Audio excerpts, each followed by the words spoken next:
Welcome into Sportstime. Bryant and Brett with you live and local inside our Family Leisure Studios. Landon Schmidt producing. We're Sportstime. We're with you for the next 3 hours. A lot to get into over these next 3 hours. We had a trade in the NFL. We got to talk about the wild night in the NBA last night. 2 more games tonight. We got to talk some baseball, golf talk, golf picks in about an hour. Plenty to get to over these next 3 hours. But, Brett, how are you this afternoon? I'm doing great. We got liftoff, hey? That's Everybody right. doing That's good? Right. Oh, good. I feel like I'm in mission control at NASA. That's right, yes. Or yes. somewhere. Cape Kennedy, Cape Johnson, somewhere. That's the thing, you know. You caught the Steph Curry news breaking as we speak. Oh, no, absolutely. I mean, that was scary last night. When we talk about ankles and hamstrings, we're never wishing that No. anybody. No. Never, ever. No. I want to win, but not that way. Well, and I'll say this. But things along the way can happen, and it's another reason I think it is fair to be very perturbed and irritated at the Grizzlies. You don't know when it's a throwaway year. Yeah. No, you're absolutely right. I knew we were kind of in for this last night because somebody that Keith Smith put us on to and that I've been following ever since, and I bring up from time to time, Jeff Stotts on Twitter at In Street Clothes. He tweeted this out last night at about 10:15. Severity of the strain will ultimately dictate how much time Steph Curry potentially misses. Average time lost for confirmed Game 1 strain is about 10 days. That jumps to about 31 days for a Grade 2 sprain. Time lost for nondescript strains is about 12 days. So when the news came out earlier today, Grade 1 strain, I go, all right. Week. Jeff Stott says it's about 10 days, and then now we're seeing out for about a week. So That's 2 games. That's right, and good for the Warriors for getting Game 1 last night, because that was massive. Did it mostly without Steph Curry last night, and now you'll at least have to play 2 more without him. And when you think the NBA, and at times it can be, especially that first round that we just completed, very, very, very, very, very chalky. A lot of those series feels like gentleman's sweep, let's have some fun and get 2. Yep. Rarely, just very what the Grizzlies did in 2011, just all the more remarkable. Not just beating a 1, but beating Pop and Duncan and Manu and Tony Parker and those cats. Yep. That's even more remarkable when we look back at it. We knew it at the time, but now with the passage of time and really the paucity of postseason advancing for the Grizzlies, it makes it even more stupendous. But you got to be in. You got to be around to catch that wave if there's one to be caught.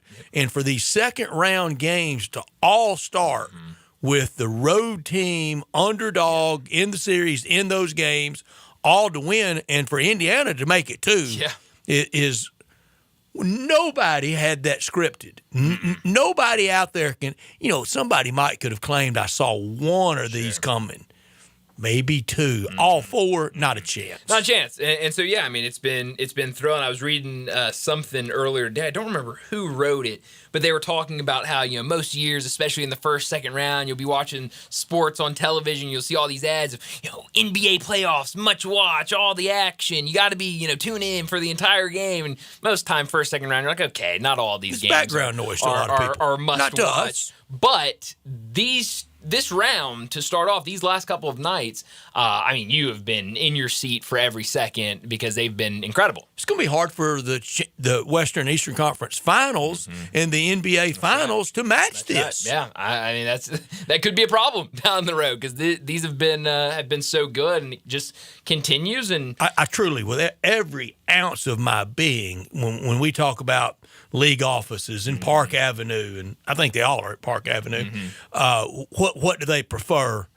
They might have some internal preference for a player or a team that hadn't ever won it, or probably a lot of times market for ratings. This is big business, but there's nothing in there lending itself to that outcome. They're not. They might hope it. They might hope Lakers Celtics every year, but it doesn't mean the whistles or the calls are going that way. Even when we say sometimes seriously, we know where the calls are going. what Adam Silver's got to be hoping is this is not the peak of the entertainment on the floor. Yeah. For this year's playoffs. Yeah. Because this has been great stuff. It's been great, and I think it will continue. I mean, you look at these type of teams and the type of players that are on all these teams, it feels like it's setting up for some really entertaining basketball all the way through the NBA Finals. Who will those two teams be? We don't know just quite yet, and we certainly don't know after the way these series have started. But yeah, both games have been a lot of fun. We talked about it a little bit yesterday. These two games tonight, both of them, double-digit favorites, the home teams tonight. So, we'll see if we get another night of entertaining basketball where the road teams dominate. And yeah, starts at 6 o'clock again tonight on TNT and should be fun. It's going to end.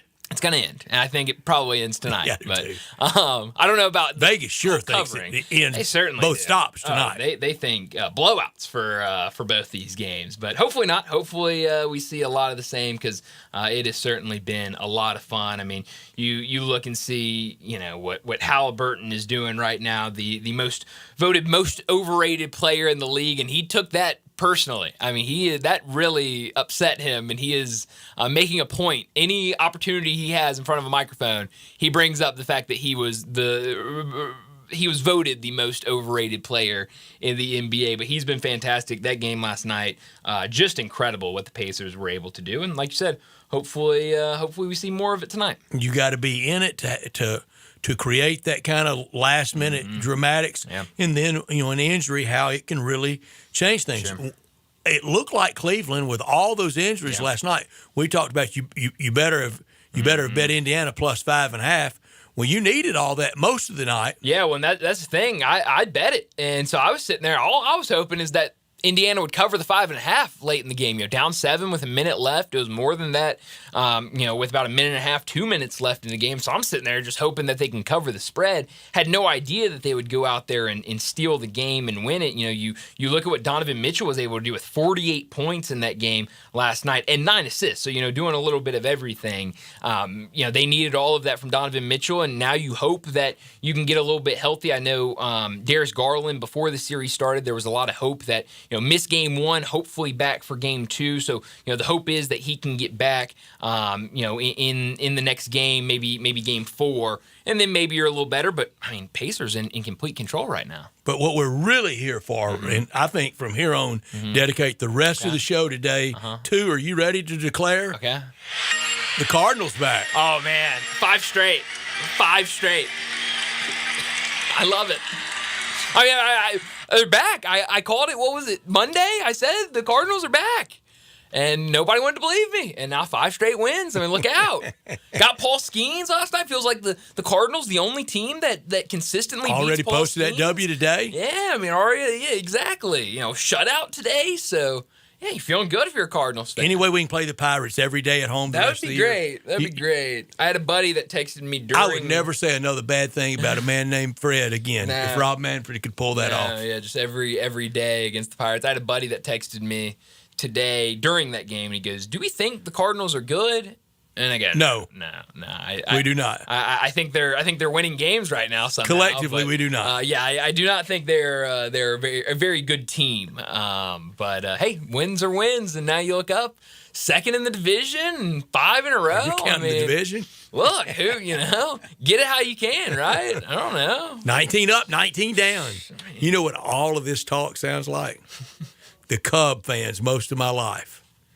Yeah. Plucky 500 in May. Look out. Yeah. Okay. Yeah, and they're sitting atop the division right now, but I'm starting to question them. I don't think they're very good. I'm not, but their game last night That game was crazy something. last night. That game was nuts. I mean, that 11th inning, 9 runs. I thought it was never going to end. Cardinals are showing what a little bit of pitching will do. Sure, and it felt like, against the Pirates. That's the thing is, who are you playing? But, they showed it against the Mets as well over the weekend in a couple of games. But they've showed it at home. Sure, but, we talked. I think now 14-6, 15-6 at home. Sounds about right. Best record in baseball at home. I love it. But, we talked about it. You get 81 cracks there, though. You do. But we talked about it earlier in the season about how, there were a lot of games where pitching would be really good, but the bats would be ice cold. There would be games where the bats were hot, pitching couldn't do anything. And so it feels like, over these last 5 games, both are really clicking. You're getting good pitching, and you're getting it from different people. I mean, the relief pitching has been really good. The starters have been good. You're getting some spot starts from different guys, and they've looked good. The bats are looking good. Liberatore was nasty last night. Oh, he was really good against the Pirates. That's the other thing. It's against the Pirates. Pirates aren't very good right now. Did you see the play in the ninth inning Brian Hayes made for them? Mm-hmm. The chopper in no man's land behind you saw it. Yeah. Oh yeah. I mean, look. For Pirates people that didn't see it, he shot out of nowhere. I mean, just where did he come from to make that play in no man's land behind the pitcher's mound in front of the dirt cutout at second? It wasn't his ball. Flew out of nowhere. That's as good a defensive play as you'll see all year. Oh yeah, it was incredible. I mean, the Pirates have some good players, and they're not putting it together right now. Haven't looked good. I know we have one listener that is a Pirates fan. So shout out Pirates outside of this week. Then I have to hate the Pirates just like I hated the Mets over the weekend. I mean they've got good players, but they just are struggling to put it together right now. Yeah, and Derek Shelton, he's been there a while too. He's up there in seniority, and they don't have great ownership, and they're in the ultimate NFL Steelers town. No, they are. It's the Steelers town. Yeah, you can get lost up there very easily with everything going on. But no, Cardinals 5 in a row. I'll take it. Anyway, it comes. I don't care who you're Derek playing. Shelton, old Southern Illinois catcher. Well, how about that? I did not have that on my bingo card today. Not even the mention of Southern Illinois, but here we are, only 11 minutes in, and we get that. But yeah, I don't care. They could call up a AAA team, Brett, and have them play the Cardinals every single night, and I wouldn't care. It's 5 straight wins. Long 10-game 4-city road trip beginning tomorrow, right? Or Friday. Yeah. 3 in Washington, 3 in Philly. 3 in Washington, 3 in Philly, 3 in Kansas City. 9-game. Look out. I mean... 9 games on the road. Yeah. I think they can handle it. 10 days, 3 cities, 9 games. I'm all in. Sign me up. Kansas, all 3 teams, not only better on paper, better in reality. Come back home, over 500. I'm calling it now. Back home to play the Tigers in a rematch of the 06 World Series. Yeah. You're 500 right now. I'll say you come back, you're over 500 after that road trip. I hope you're right. I'm feeling I'm riding a high horse right now, so don't fault me. The rest of the May schedule, that roadie, home against Detroit for 3, Arizona for 3, then close out the month 3 in Baltimore, 3 in Texas. Yeah, it's kind of that's rough. That's tough. That's a tough month. Really tough. I don't see the Pirates anymore. No. Yeah, shocker. You have to play other teams, not name the Pirates. So yeah, we'll see how they make it out of there. And look, June doesn't get any easier. You get Kansas City again, and then the Dodgers to start the month. So when do we get the Pirates again? End of June, start of July. Yeah, June 30th through July 2nd is when you get Pittsburgh. But there. So, yeah, that's don't get them at home again until late August. Yeah, that's going to be a while. That's going to be a Where really will the Cardinals be in late August? Seriously. Who knows? Hopefully, with a lot of trades college already football done. week 1 game weeks when they play again, where will they be? Hopefully with Arenado on a different team and Helsley closing for someone else. Who else different team? Probably Sonny Gray. Maybe 1 or 2 other guys. I don't know. But those are certainly the 3 guys that I think playoff teams would want to take off their hands. Right deal. You got to list information to win, too, don't you? Sure. Yeah, I mean, I don't know what that deal looks like. I don't know. I don't either. I don't know if a lot of teams are screaming. But, hey, yeah, if the deal's there, then I guess you at least got to listen to it. I don't know if you do it, but you at least... What will the Cubs' magic number be then? Well, who knows? They'll be counting it down. I don't know. Ask me in a couple of weeks. We'll circle back on the Cubs. I'm a little worried about their relief pitching, but took us a while to get around to the Cowboys, didn't it? How about that? We knew Jerry Jones going to make some moves this offseason. Substantive moves. That's substance right there. By Jerry Wayne. Yeah, I love it. I'm all in. Sign me up, George Pickens. I'm nervous. Does that sign me up? Does that max out substantive? Does that count? Yeah, well, absolutely. Okay. I mean, George Pickens, sure. Yeah, I mean, he was not going to be a number 1 for Pittsburgh this year, but he was. High hard one. What's worse, Pickens' hand or Pickens' attitude? His attitude. Okay. His attitude. It's bad. But that's the thing. Like, I do think when Mike Tomlin gets it's enough not good. of you. No. It's not. Nothing about this trade makes me feel positive about it. But on the flip side of that, when you're showing out on the sideline and Mike Tomlin cuts that look up but never says a word, and the look is, really, you're going to embarrass me like that? Yeah. Well, and then even said in press conferences how he needed to grow up. So, I mean, both the looks and But the potential. public. Yeah, I mean, hey. Look, CD on one side, Pickens on the other. It's the idea of it, I think, could work. And the great thing about it for the Cowboys is he's still on his rookie contract. This is the last year of it, so you're getting him for pretty cheap. It's cheaper than you would be able to go out and get anybody around the numbers he's putting up for. And so you get him. If it works out this year, then maybe you got something. If it doesn't, you wipe your hands, he goes to free agency, and you move on. Are you sure his hands are that good? No, absolutely not. But again, he's on a rookie contract. Okay. This is his last year of that contract. If it doesn't work out, which pretty much in my mind, 70% of it is this is going to crash and burn because we already seen him complain enough as a number one. Now he's going to be a number two. So, I don't see that happening. I see more mess on the sidelines and from the that. Dallas media will churn it. Sure. Are you sure new his system, hands are better than Jonathan Mingo's? Probably not. Okay. But, when he does come down with catches, they're good catches. They're pretty spectacular. But again, rookie contract, last year of the deal. He's a 1,000-yard receiver in the NFL. I'll give it a stab. How about them Cowboys? I'll give it a stab. I don't think it's crazy at all. I will absolutely give it a try. But in my mind, 70% of this is it's going to crash and fail. The other 30% is this is going to be a beautiful marriage. Well, now that I'm back with the Giants, we will have to have a season-long wager on who finishes higher in the division. We will. Yeah, we will. I feel good about that, hopefully. Cowboys are great in the regular season. Don't question them in the regular season. It's postseason. And Landon, we'll have to have just a win total. Who's higher, Titans or my Giants? Or the Giants. Well, I love it. we're projected at 5.5 All right now. My so Giants. Love it. So, What are the Giants can't be much more than that. no. I think they were about 5.5. Yeah, it's as got well. to be 5.5 or 6. I mean, What are the somewhere in there. Cowboys? Around 8.5? Yeah, it's got to be somewhere up something there. like that. Yeah, We're in see. we're in Figure it rebuild out. stages. Right Exactly. It's the start for now. We're you. figuring it out. It's absolutely right. But I'm going to get a George Pickens jersey. You can count on it. Dallas What Cowboys number will he wear? I have no idea. But whenever it is, I'll get one. It would be just like him to ask for one of the Ring of Honor numbers. Well, one of your great players at the Giants is doing that, which I love. Did it on two. I know. For two. Hey, go make your own name. I love it. I love it. You know how you're going to be a future Hall of Famer? You go in and tell them the Hall of Famers, hey, let me get your number. Let me have it. I love it. But they're retired for a reason. Exactly. I wouldn't. I don't mind it that Warren Moon is allowing it.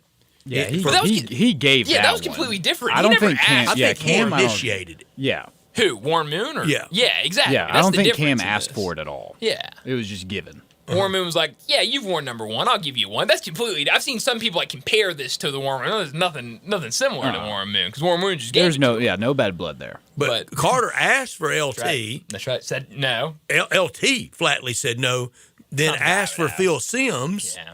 And Phil Simms' family talked him into saying no. Yeah, I was about to say, it sounded like Phil Simms would have been fine with it, but then his family was like, are you crazy? Right. Don't do that. That's ridiculous. But I thought it was hilarious. It goes back to, one of the first lessons you learn as, growing up as a kid is worst they can say is no. You go ask that girl out on a date. Worst you can say is no. So, Abdul Carter, go ask the Hall of Famers for the number. The worst they can say is no. Get you a number, make your own name. That's right. And I guess now he'll be forced to do that after trying to get ones that were already retired. Well, let me start today's show before we get to top and not top story of the day. 3:30, we'll talk the NBA, everything that went down last night. We'll preview the game twos for tonight. Knicks at Celtics, Nuggets at Thunder. 3:45, we'll talk baseball's fun night last night around MLB. 4 o'clock, John Gowen from Timber Trust Golf. He'll join us. We'll talk golf. We'll also make picks for another tournament this week. 4:30, we'll talk some NFL. We'll get a little bit more into this trade. George Pickens going to the Cowboys. Some of the other news coming out of the NFL. 4:45, we'll get to big number of the day.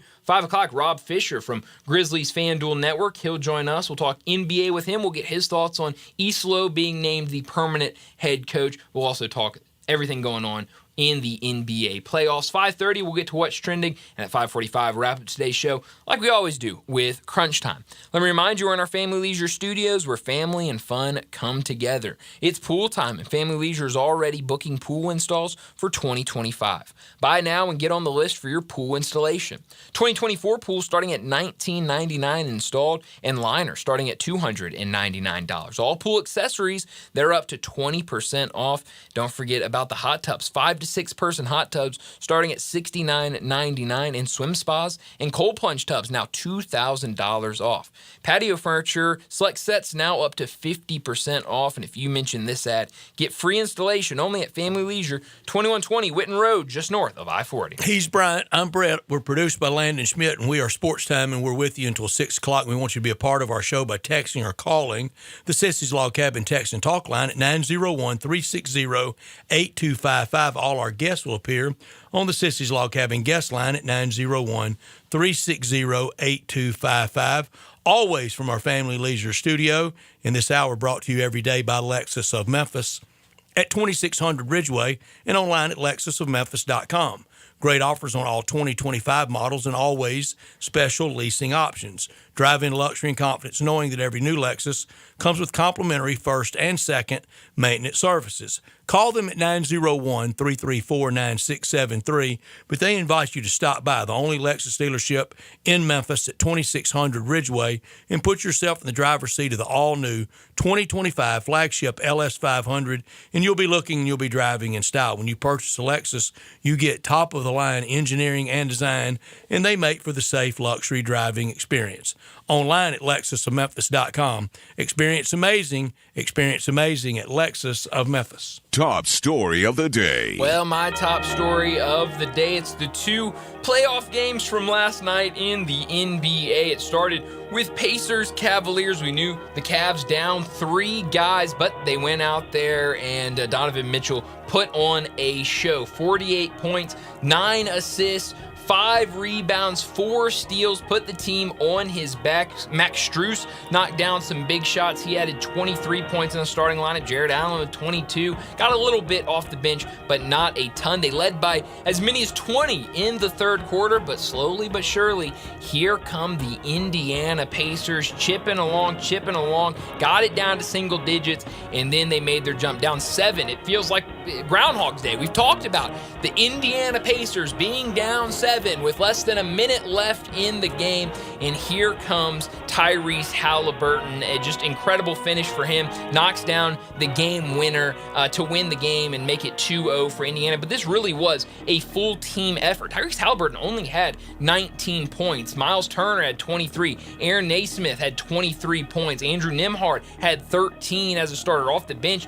Benedict Mathurin had 19 points. This was really a team effort, but it was Tyrese Halliburton who hit the game winner. And, we talked about it come award time when all these awards have been handed out over the last couple of weeks of the Clutch Player of the Year.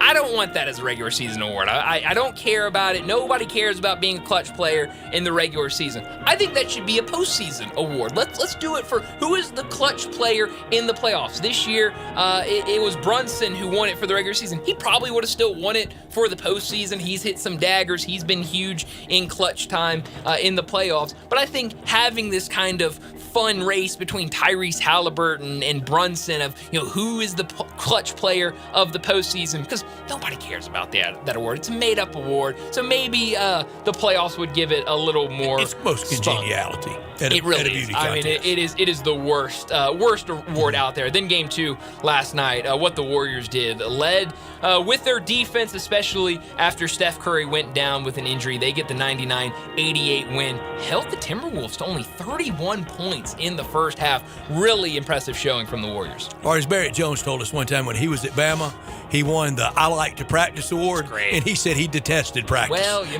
got to get an award. You got to give it to somebody. Or did he win the spring practice award? I think it was the spring practice And how much award. he detested. He loathed spring football. My top story, the Grand Slam complete for the Roadies in Game 1.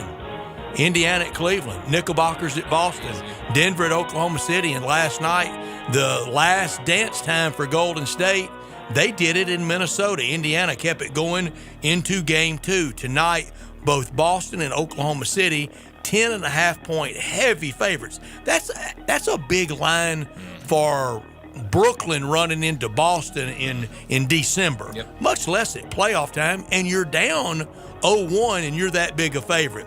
Vegas thinks there's going to be payback tonight. Not likely for one, much less two tonight, but we didn't think five road wins so far in these playoffs. I don't know if many had 5 road wins from here on through the NBA Finals. It's been insane. Not top story of the day. Well, my not top story of the day, it is this trade between the Cowboys and the Steelers. The Cowboys received George Pickens and a 2027 6th-round pick for a 2026 3rd-round pick and a 2027 5th-round pick. I mentioned it a couple minutes ago. Everything that I've seen about this trade makes me think that the Steelers were, quite frankly, just tired of him and knew he wasn't going to be a number one. They got their number one in DK Metcalf and said, you know what, we'll take a couple of future picks to offload this guy so that we don't have to put up with him until the end of his contract. Dallas needs receivers, so they said, well, we'd love to take him. You know, give us a chance at him. But, you know, at the same time, I think it is a good deal for both teams. The Steelers, who are tired of him, when that head coach is tired of somebody, I don't know if I really want them on my football team. So that does give me a little bit of a pause. But again, rookie contract, so inexpensive player that has shown he can be a 1,000-yard receiver in the NFL. And it's his last year. So if it doesn't work out, it doesn't work out. He goes to free agency and you move on. Give it a try. If it works, it works. If it doesn't, it doesn't work out. That probably leads to not a great season because you really only have one wide receiver on your roster. But we'll see what happens. I do like the front office taking a swing like this. Wasn't it a big sign? I missed it, but it was a big sign we should have all recognized.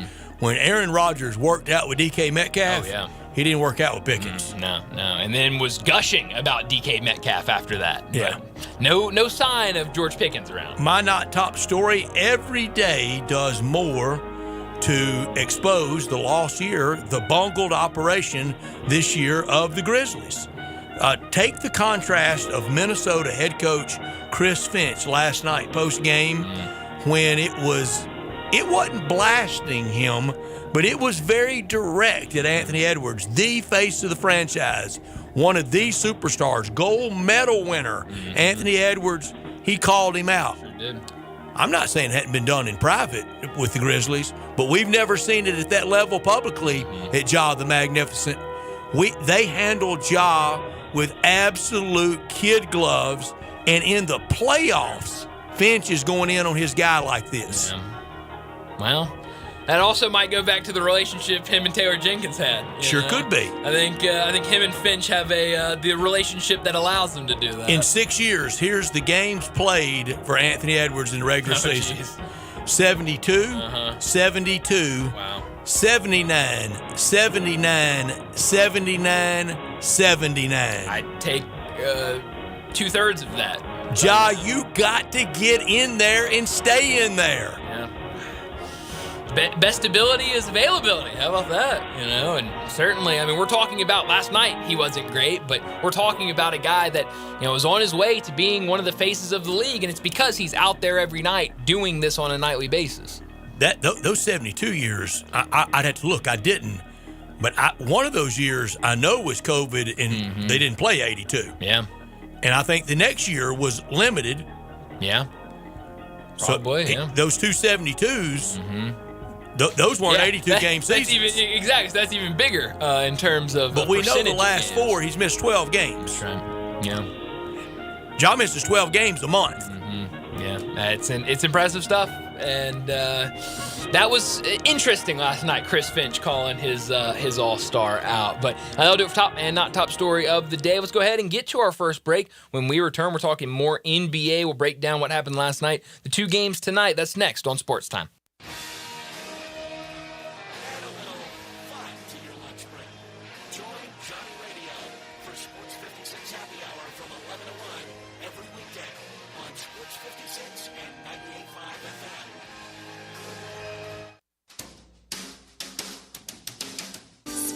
the air, and it's the perfect time to grill, chill, and save with Choates. Install a new generator, tankless water heater, or Carrier HVAC system, and you'll get your choice of a free green egg grill or 36 months no-interest financing. Stay powered during storms, enjoy endless hot water, and slash your cooling costs this summer with the high-efficiency Carrier system, and grill some slow-smoke barbecue on us. But hurry, this special ends soon. And if you're dealing with plumbing or electrical problems, Choates is here for you too. Give us a try and take $60 off your repair. Leaky faucet, clogged drain, broken outlet, lights flickering? Call Choates and save $60 on your plumbing or electrical repair service. Call 347-8086 or visit ChoatesHVAC.com today. And remember, Choates, let our family serve your family. Progressive knows when you own a boat or RV, it's like you're automatically on vacation, even if you're actually a marriage counselor in the middle of couples therapy. But in your mind, you're camping in Acadia, puttering around Frenchman Bay. Your boat and RV are both protected, your lobster drenched in butter, and... Uh-oh, did your clients just notice you weren't listening? Quick, do the thing where you just repeat back exactly what they said, but as a question. They bought it. Now back to Maine, earning an automatic discount bundling your boat or RV with your home or auto. Progressive Casualty Insurance Company affiliates and other insurers. Not available in all states or situations. Is your captain speaking? Is the passenger with your fast talk to? Or who? No way am I letting travel constipation ruin this trip. Can't blame you. Your fast works fast. Look out on our side bags. Since I'm such a smart traveler, can I move to first class? No. Closer, girl. From the makers of Miralax, new Miralax soft chews work naturally with your body in as little as 30 minutes to give you a comfortable go on the go. Find Miralax today at your local retailer. It's directed for occasional constipation. Contains magnesium hydroxide. Good afternoon. A couple of ranks in their clearing stages. Here's what we're seeing. A little bit of heavier traffic in the last few minutes on 240 East, starting from Mill Branch, passing Airways all the way out to 385 as you get onto Bill Morris Parkway. It's moving right now, headed out towards Collierville. Weimer's Jewelry is your diamond engagement ring headquarters this bridal season. Go by and see them now at Weimer's Jewelry on Highway 64. I'm Commander Chuck with your on-time traffic.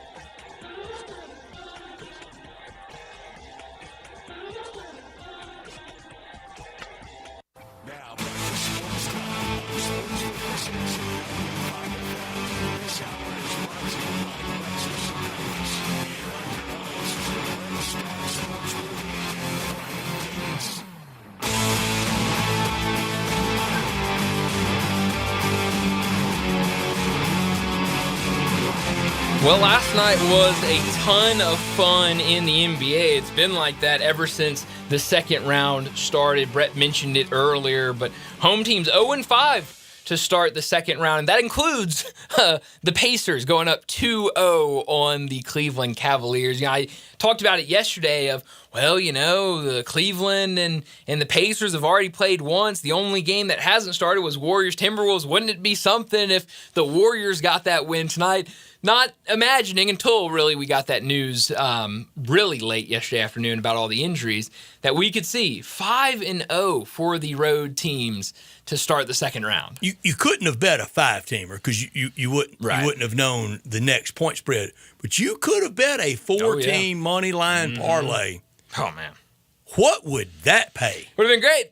I would have loved to have it. But, you know, I'm sure there's somebody out there that has it. No, or they're not at work. No, certainly not. But there's some, I can almost assure you, someone just said, hey, I'll put all the underdogs in game one together. Money line. I'll throw it, and I'll just put a couple dollars on it and see what happens. So you're thinking on Sunday, that was the first upset. No, Saturday night. That would have been the first one, right? No, Sunday. Sunday would have been the first on Sunday. That's it, game one. That was a shocker. Mm-hmm. Then you get both of them on Monday night. You're watching last night. Oh, man. Padded room. Oh, yeah. I mean, that is... And how that game plays out. I mean, just insane, you know, and even this... I don't think anybody had it. I think it's unlikely, but some of the bets I've seen out there, I would not put it past anybody. Don't you think by now we'd have seen somebody pipe up, even low stakes? Oh, sure. $10. Sure. I mean, but I wouldn't put it past anybody. I mean, just somebody. I mean, I know people that on an NFL weekend, that just go, I'm just going to bet all underdogs today, and we'll see what happens. And they put it, I'm put these 4 underdogs in a parlay. So I wouldn't put it past someone for the NBA round 2 of, hey, I'll throw game 1, all these underdogs together, and we'll just see what happens. Who's in the most trouble? I mean, it's got to be the Cavaliers, already down 2-0, and with these injuries, this is definitely something Who's in the to least worry trouble? about. We'll look back and they win 4-1, and we kind of laugh like the year the Grizzlies caught Minnesota. Oh no, caught Utah in the first round. I think probably Boston. It might not be 4-1. It might be That was 21. It might be 4-2. But I just going back to that game, the fact that Boston shot that bad, they were so bad shooting the ball, and still only lost by 3 points in overtime. That just makes me feel like they're not going to have another game where they shoot the ball that poorly, and so I just feel pretty good about them. We could look back middle of June and be saying that was great for the Celtics. Oh, yeah. Absolutely. I think it might have been one of the best things to happen to the Celtics. Because, look, there are some teams, and I don't know every team that's still left standings, home-away splits, but one of the big talking points this year for the Boston Celtics... You're required to know that. Oh, yeah. No, it's in my back pocket. I just don't want to reach for it.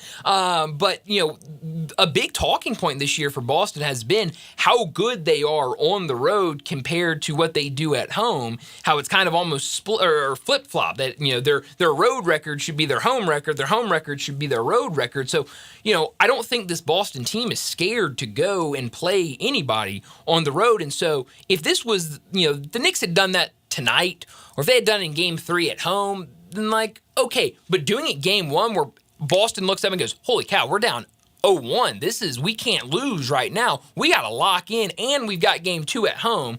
I think they're going to get right tonight. 10.5 is a big spread, so I don't want to go that far, but I do think they get right tonight and turn the tide a little bit. 10.5 is a common number. Looking to Sure tomorrow is. night, same thing. Really? Wow. Holy Minnesota, cow. 10.5 over Golden State. All right, so everybody's going to bounce We back. talked about Chris Finch.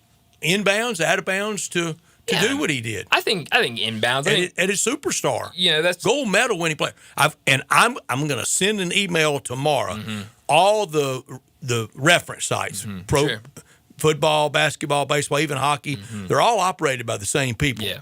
I'm sending an email tomorrow, a suggestion, and tell them, love your site, live at it, give them a lot of credit, a lot of attribution when we go there for stuff. Sure. Everybody in sports does, and everybody should pay tribute to them. Here's what I want on their sites. For every player in the NBA, American and international, they have the designation if they were Rookie of the Year, or how many times All-Pro, and how many times champion, how many times MVP. Put on there how many times on the Olympic team. Yeah. I like that. Be a cool addition. And go back. I think it should be there for Penny Hardaway. Sure. In 96. Sure. Yeah. No, that'd be cool. So 96 for Penny and that team, it wasn't Dream Team 92. Right. It was really, really good. Good. It was a good team. I think that should be noted at Basketball Ref. No, I don't Send mind an that at email all. tomorrow. All right. I like it. I'll But Anthony Edwards, should he be called out like that? I think, this isn't the first time Chris Finch has done it. It's not the first time this season Chris Finch has done it. So I think, there are those coaches and players that have that type of relationship, where they can do that. It's not for everybody. I don't think Chris Finch can do that with everyone. I think he knows he can't do that with everybody on his roster. But I do think he knows he can do that with Anthony Edwards. And so, I think it's in bounds. I think it's fine. If it was one of those where, today Anthony Edwards comes out and said, man, I don't know why coach is calling me out like that. Well, then you're going, okay, well, they don't have that relationship. Maybe a little out of bounds. Keep that behind closed doors. But, it feels like Anthony Edwards, he talks a really big game. He talks a lot. And it feels like he's fine with taking criticism, and especially with his coach. It feels like they've got that relationship where it felt like it was fine. Not a big deal at all. Are they in trouble? Yeah, I would say so. Obviously Steph being out, changes things a little bit. Are they in trouble because of the aura of what Golden State's built? Are they in trouble for the 2025 NBA playoff time Golden State Warriors? I think they're in trouble for this series, this team, and I'll tell you why. Because the Warriors, with or without, completely take Steph Curry out of the equation, they bullied the Timberwolves in the paint. They bullied those bigs down low, getting rebounds. You had, and I was talking yesterday, that I thought Minnesota would have the advantage here down low because of those bigs, because you've got Rudy Gobert down there that is almost a foot taller than anybody that Golden State's going to throw out there. They out-rebound them 51-41. They out-rebound them 18-12 in offensive rebounds. So, especially if these refs let this bully ball continue, because that's what it was last night. I mean, the Warriors were bullying them in the paint, and we've seen that they got away with that a lot during the Rockets of, Draymond, let him out of the cage and let him do his thing. And, sometimes it will get called, sometimes it won't, and you just kind of intimidate them. And so, I think the Timberwolves are in real trouble right now.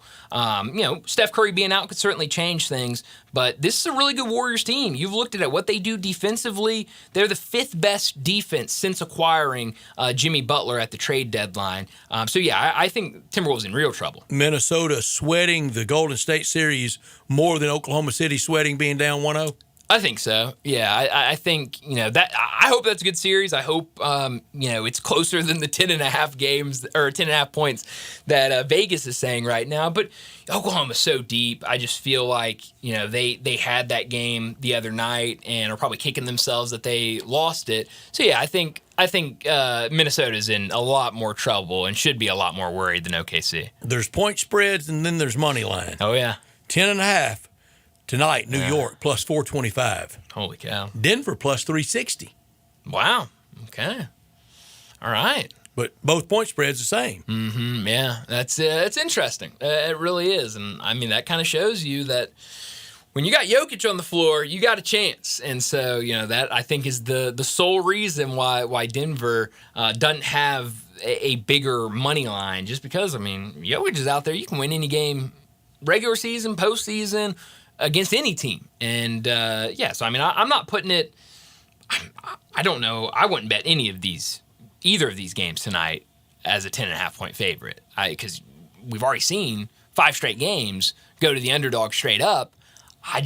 I wouldn't back 10.5 in either of these games. Indiana's in strong shape. They really are. They're a good team. The way they've been put together, it's just it feels like every year for Indiana. Coaching matters. It does, but it's just it was kind of a weird year. They go to the Eastern Conference Finals last year. They come out this year pretty much all year during the regular season. They're an okay team. We're going, okay, they're all right. They're not great, but they're not necessarily bad. They're just okay. And then they get to the playoffs and they do these type of things. They're a fun team to watch. I enjoy them. Siakam's a big piece. Oh, he's huge. He's a champion with Toronto. Mm-hmm. Yeah, he's been there, done that. He has that experience. And just from top to bottom, the way they've put this team together, whether it's been trades, whether it's been, through the draft, I think, I go back to Ben McMathurin, what he was able to do last night. Ben Shepherd has stepped up and given them some really good minutes. Jarris Walker, who was at Houston, he didn't play much at all last night, but has given them good minutes throughout the years. Aaron Naismith, Andrew Nembhard, these are guys that they were able to get out of the draft and have really played well for them. And then you look at the guys they were able to bring in, Tyrese Halliburton, Pascal Siakam. Those guys are huge pieces, and we're seeing it play out now. Tyrese Halliburton is, you can call him overrated as much as you want. He would have my Olympic designation. Yeah, he absolutely would. But there are other people wanting him to have that stripped, people not wanting him on that Olympic team. But he's been fantastic in what he does in late games. I saw the stat earlier, 10 for 11 in field goals to tie or take the lead in the last 2 minutes of games this season. That's incredible. That's 91% from the field in the biggest shot of your life. And you take it 11 times and you hit it 10 times this season. That's incredible. Wouldn't we still agree, or not, that Indiana is probably the state of basketball? Oh, yeah. That's sure. Their high school basketball and even college with the Hoosiers, Purdue, Notre Dame, Indiana State, all of it.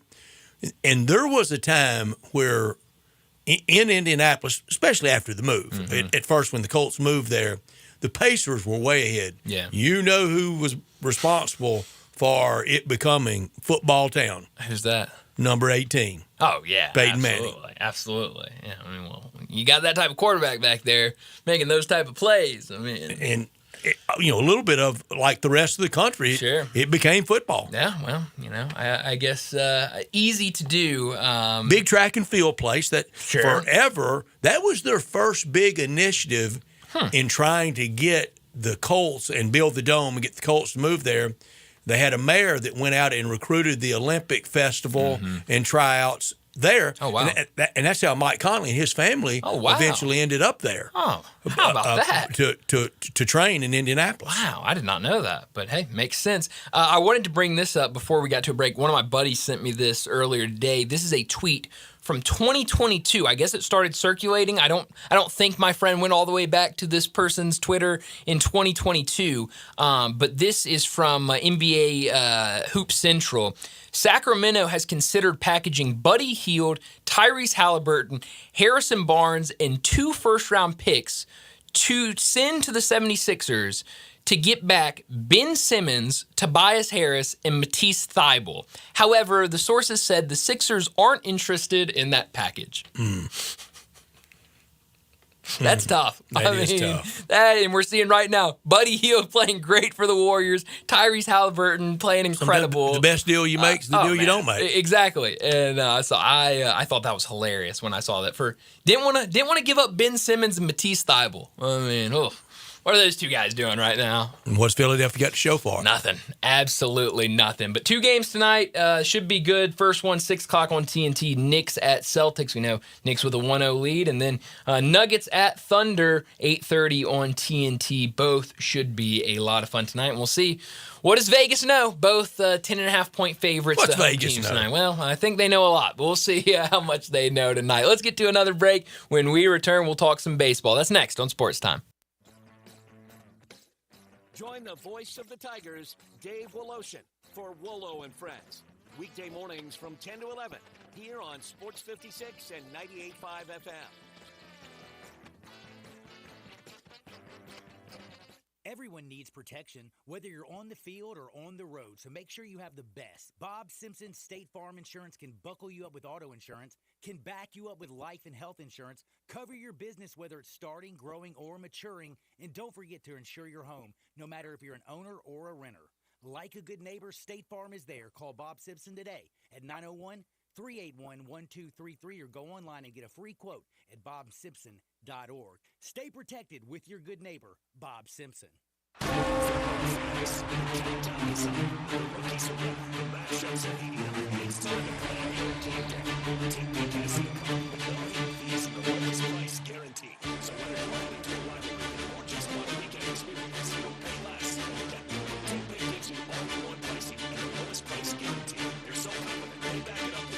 Price guarantee. Visit TakePick.com and score your season before the best matchups are gone. $10 off your NFL order with code FS10 on the TakePick app. Hey there, I'm Jack. And I'm Stag. We're just 2 deer that want to make sure you know it's deer season at your authorized John Deere dealer. The deer season that saves bucks. You know, like us. Yeah, you can get $3,000 off select John Deere machines. No early wake-up calls or tree stands required. Just a trip to your authorized dealer before June 2nd. If you ask us, it's the only deer season worth celebrating. Visit johndeere.com/deer season to find an authorized dealer and for complete finance details. So you need to sell your house? I have the solution. 901-406-1101. That's 901-406-1101. Call my buddy Bill and I buy houses. Any area, as is. It's literally as simple as that. Just pick up your phone. Call 901-406-1101. It's 901-406-1101. Call my buddy Bill and I buy houses. Guaranteed to close in 5 days. If you need to sell your house fast, call Bill 901-406-1101. Bill and I buy houses. Visit Frontier Western Store today for new shirts and boots. Frontier is your top Carhartt store in the Mid-South. There's thousands of in-stock shirts and jeans. They have the classic K87 pocket tee in every color they make, including new ones just released. Available small to 4X. Want new jeans? Frontier has you covered with super tough work denim by Carhartt. And you've got to to check out their selection of area jeans for men, women, and children. You'll love how easy it is to find the size and style you need. Have you seen Frontier's remodeled world-famous boot showroom? It continues to expand. New styles by Area just arrived, plus plenty of in-stock proven classics too. Whether you need work or dress boots, trust that Frontier is the place to come. See thousands of pairs of Area boots and thousands more by Dan Post, Corral, Durango, Rocky, Twisted X, and others. And Frontier's pricing is lower than online and chain stores, so you know just the local shop to visit. Frontier Western Store, 5880 Goodman Road in Olive Branch, and on the web at frontierwesternstore.com. Locally owned and operated since 1967.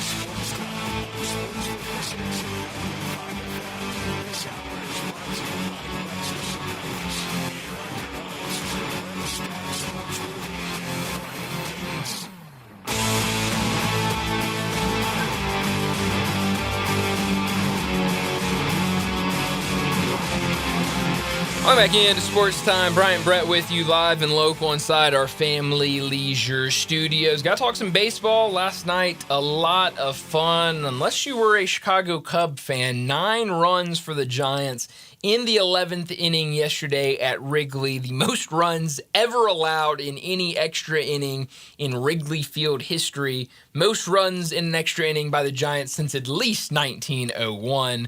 That was rough stuff in the 11th But you inning. know what started it and what caused most of it? What's that? Is the ghost runner. Oh, yeah, no. I'm going to defend the Cubs, and I hope Cub fans will rally with me. We've got to start playing real extra innings. Whatever it does to your pitching, it does to your pitching. Sure. But last night, what did last night do to the Cubs?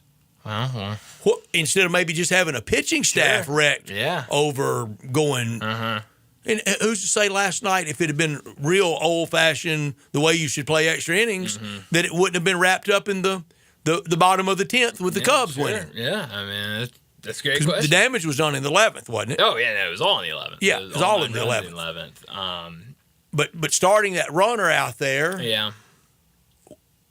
and what if the Cubs now go on a 6 out of 8 schneid from last night? So it wrecked more than pitching. Sure. I'll blame Ryan Presley, though. I don't think he's very good. And he comes in, all he's got to do is just, do his thing. He's supposed to be the closer for the Cubs, and he Where's comes the high in wire and act of sports? Can't get it out. I mean, it was a rough outing for him last night. But it is wonky looking at the box score and seeing. I don't think for rules we could compare it back to old days. No, I mean I think that's fair. But I mean it is wonky looking at the at some stats. point though you do have to get them out 3 times. Yeah, I mean heck, if we're gonna blame it all on the run rule, we'd be seeing 5, 6, 7, 8 runs and every. I just want to blame it on Manfred. I'll let you. Bryant, let me. I'll let you. You can do it all you almost want. called you Rob Manfred. But please, I never want to be compared to Rob Manfred. But yeah, I mean, it is funny though. 8 earned runs, but 9 runs given up because you got that random. How'd that guy get there on second? I mean, it is crazy. And did all of that, I should say, without recording an out. I mean, that was the worst part of it. Getting out at one point. At some point, Cubs gonna win. Getting out. Probably. I mean, the rest of the Central is very bad. It's not very good at all. It's kind of all the same, isn't it? Except kind of for the Pirates. Kinda, but still, it's a lot of the same. But right now the Cardinals are 19-19, Milwaukee's 19-19, and the Reds are 18-19. So that's kind of the same. Pretty much all the same. But yeah, I mean, we'll see.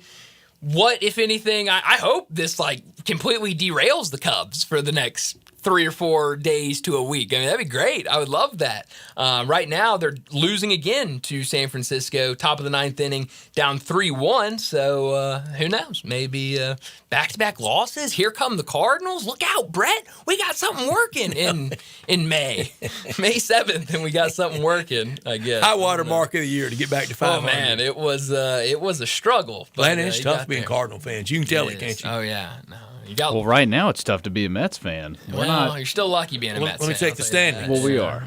I see you in first place. What's so tough about it? Well, we're losing 23-14. 9 over 500. Yeah. Well, Doing great.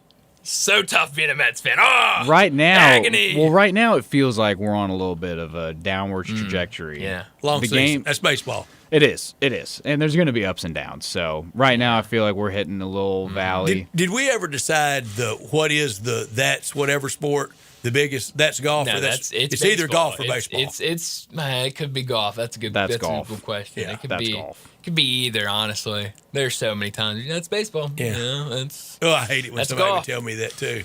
Oh, Brett, that's baseball. That's horse racing. Oh man, that's the Derby. Yeah. That's 1,200-pound animal bumping into another one. When horses start talking. Yeah. At the Derby. Couple games. Cardinals going now on. 15-6 at home. I didn't have it right Good. either way. I said 13 or 14. They are rolling. 4-13 on the road. Imagine if it was packed out every night. I mean, they might be undefeated at home. Shocking. Yeah, it's not been good. Not been good at all. But hey, Paul Skeens brought some people to the stadium last night. He did.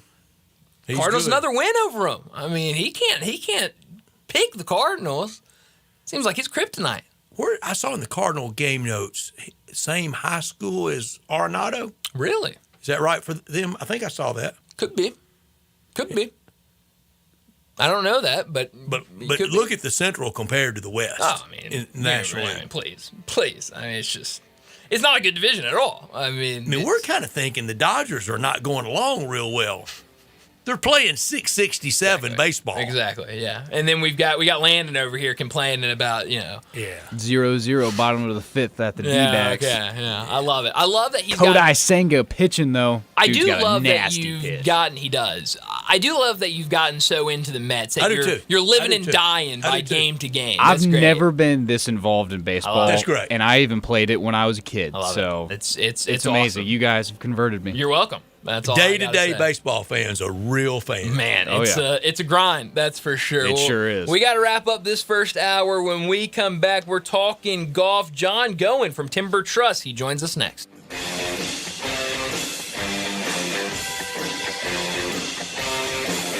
So this month, we, of course, celebrate the World Championship of Barbecue. Yes, at Tiger Lane. And if you're on a barbecue team, we wish you the very best. I do not like where this is going. We wish you the very best at being second. Oh, this is bear poking. Because the best barbecue in Memphis is, and has been for a long time, to be found at Central Barbecue. Barbecue contestants take this very seriously. Central Barbecue takes barbecue more seriously than anyone. These are not people you want to make mad. I don't want to make them mad. I just want them to be prepared to be outdone by Central Barbecue. And I want everyone to know that I did not write this. And it's really not even fair. At Jason's Deli, when you're dining in or picking up curbside, you can expect wholesome food and no surprises, just delicious sandwiches, crisp salads, and quick quality meals made with the freshest ingredients and no artificial trans fats, MSG, high fructose corn syrup, or artificial colors and dyes. Around here, a lot of thought goes into what we put into our food and what we take out of it, because you're not just taking a bite, you're getting a taste of who we are. New items are constantly being created to expand our menu for all tastes and special diets with vegan and gluten-free options available. Convenience and on-time delivery you can count on. It's just a click away at jasonsdeli.com, so whether you need to feed 5 people or 5,000, the team at Jason's Deli, they have the credentials and the commitment to keep you satisfied. Freshness is nearby at Jason's Deli with locations at Ridgeway in the Park Place Center, Poplar and Highland, Germantown Road in Cordova, and on Goodman Road in Olive Branch. Jason's Deli. It's wholesome food and no surprises. Huge news. Right now at Wendy's, you can get a Son of Baconator for just $3. I don't think you understand this situation. The Son of Baconator is only $3 for a limited time. You know, smoked bacon, rich melted cheese. That Son of Baconator is only $3.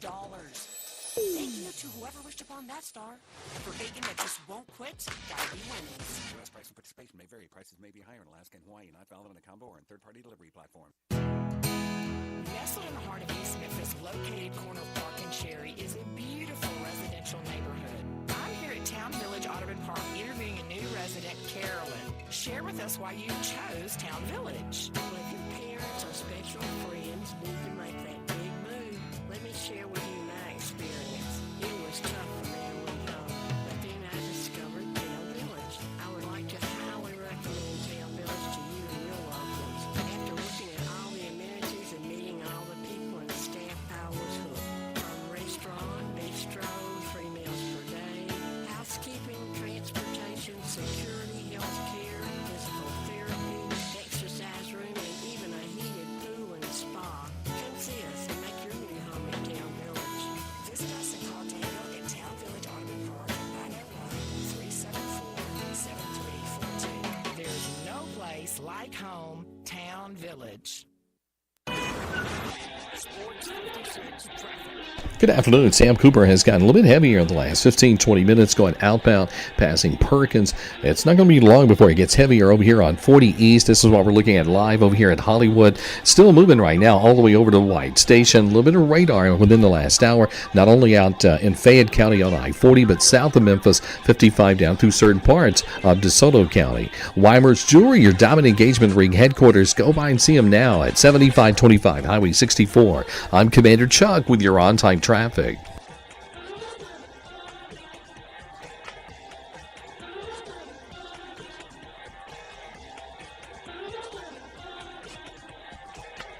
Broadcasting from the Family Leisure Studios, we are Sports 56, WHBQ Memphis, and W253DF Memphis.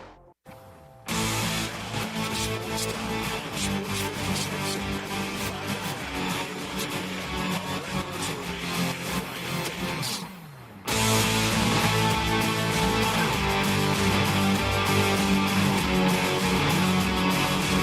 Welcome back into Sports Time. Bryant and Brett with you live and local inside our Family Leisure Studios. Joining us now, like he does every Wednesday at this time, John Goen from Timber Trust joins us now. Talk some golf and make some picks. John, thanks so much for joining us. How are things this week down at Timber Trust? Everything's good, fellas. How y'all doing? Doing really well, John.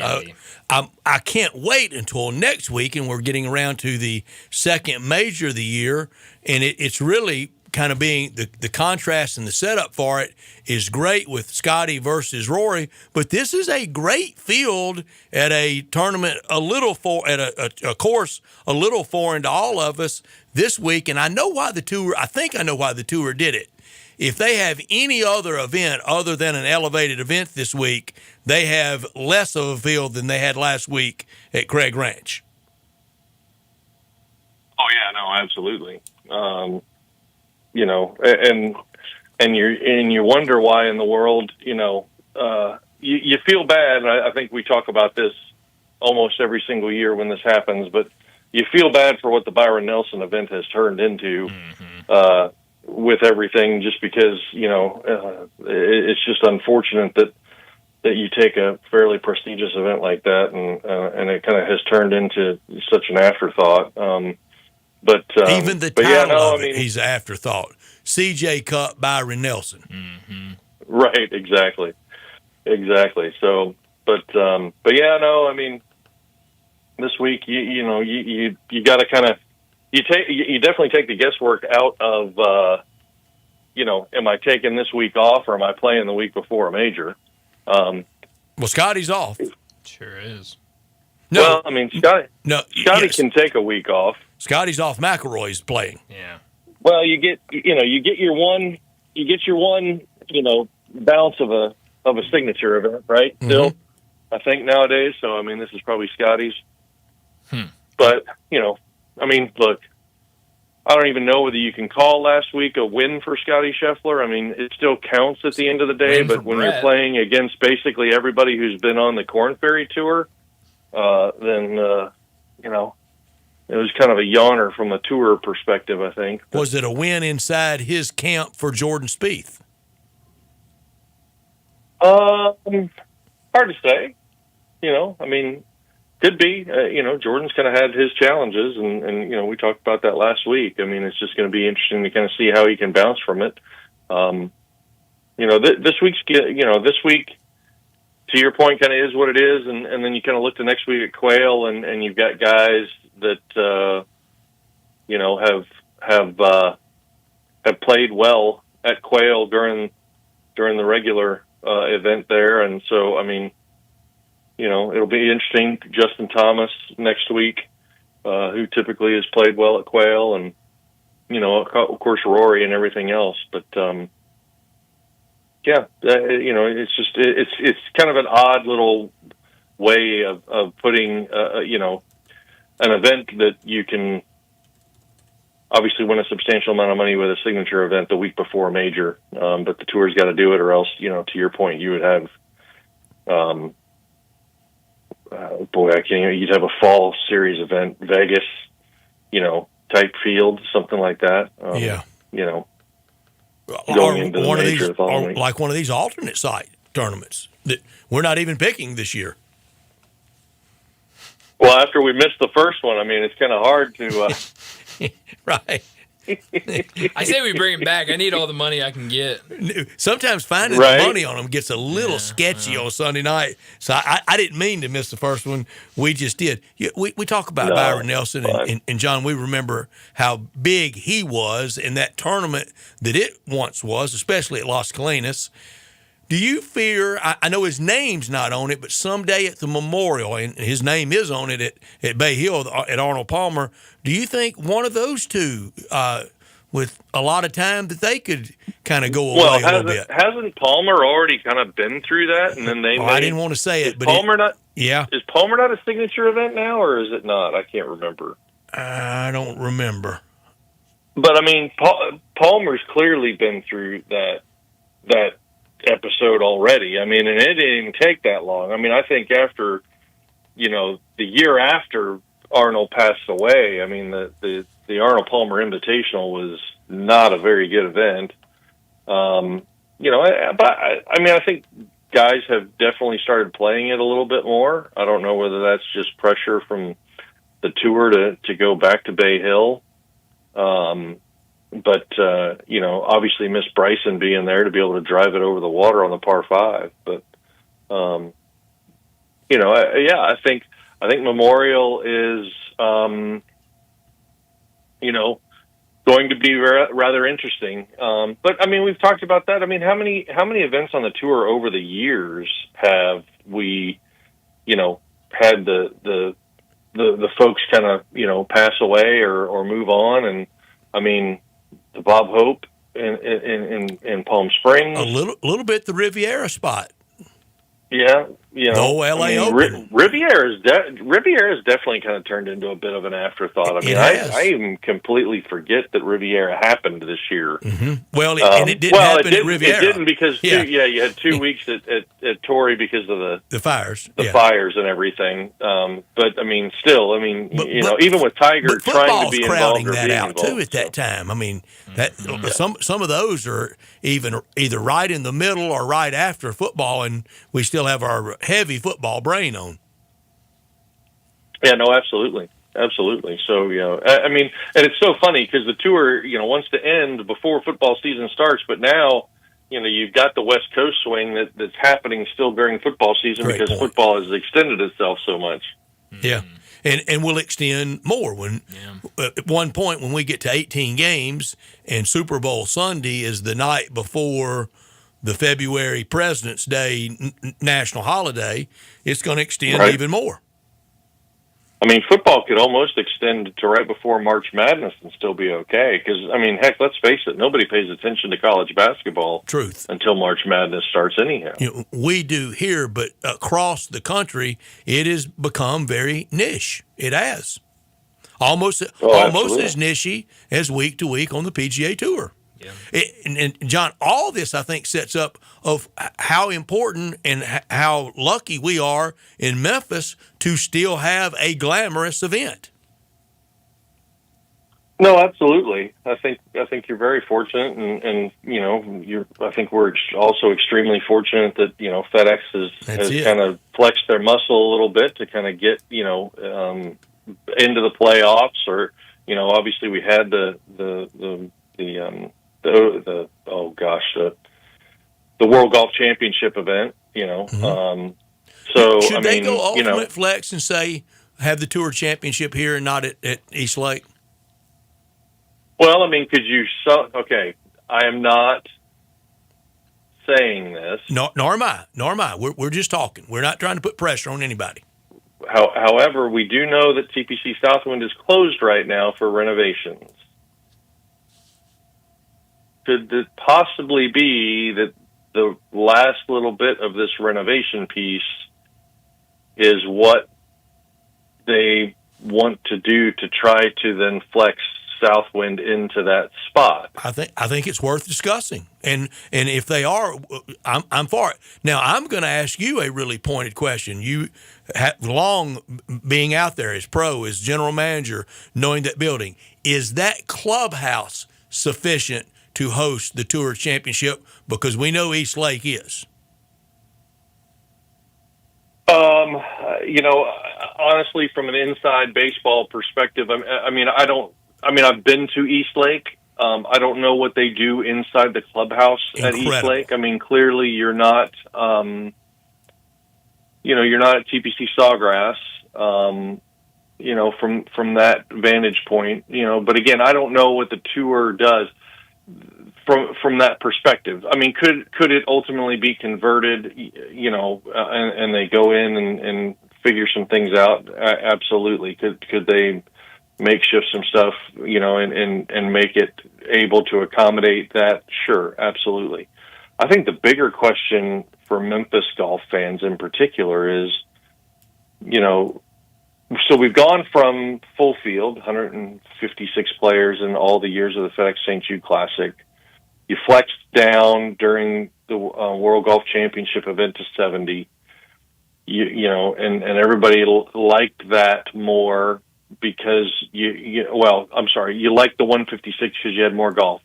Didn't necessarily like 70 all that much because golf kind of got jammed into a window. If you go to 30,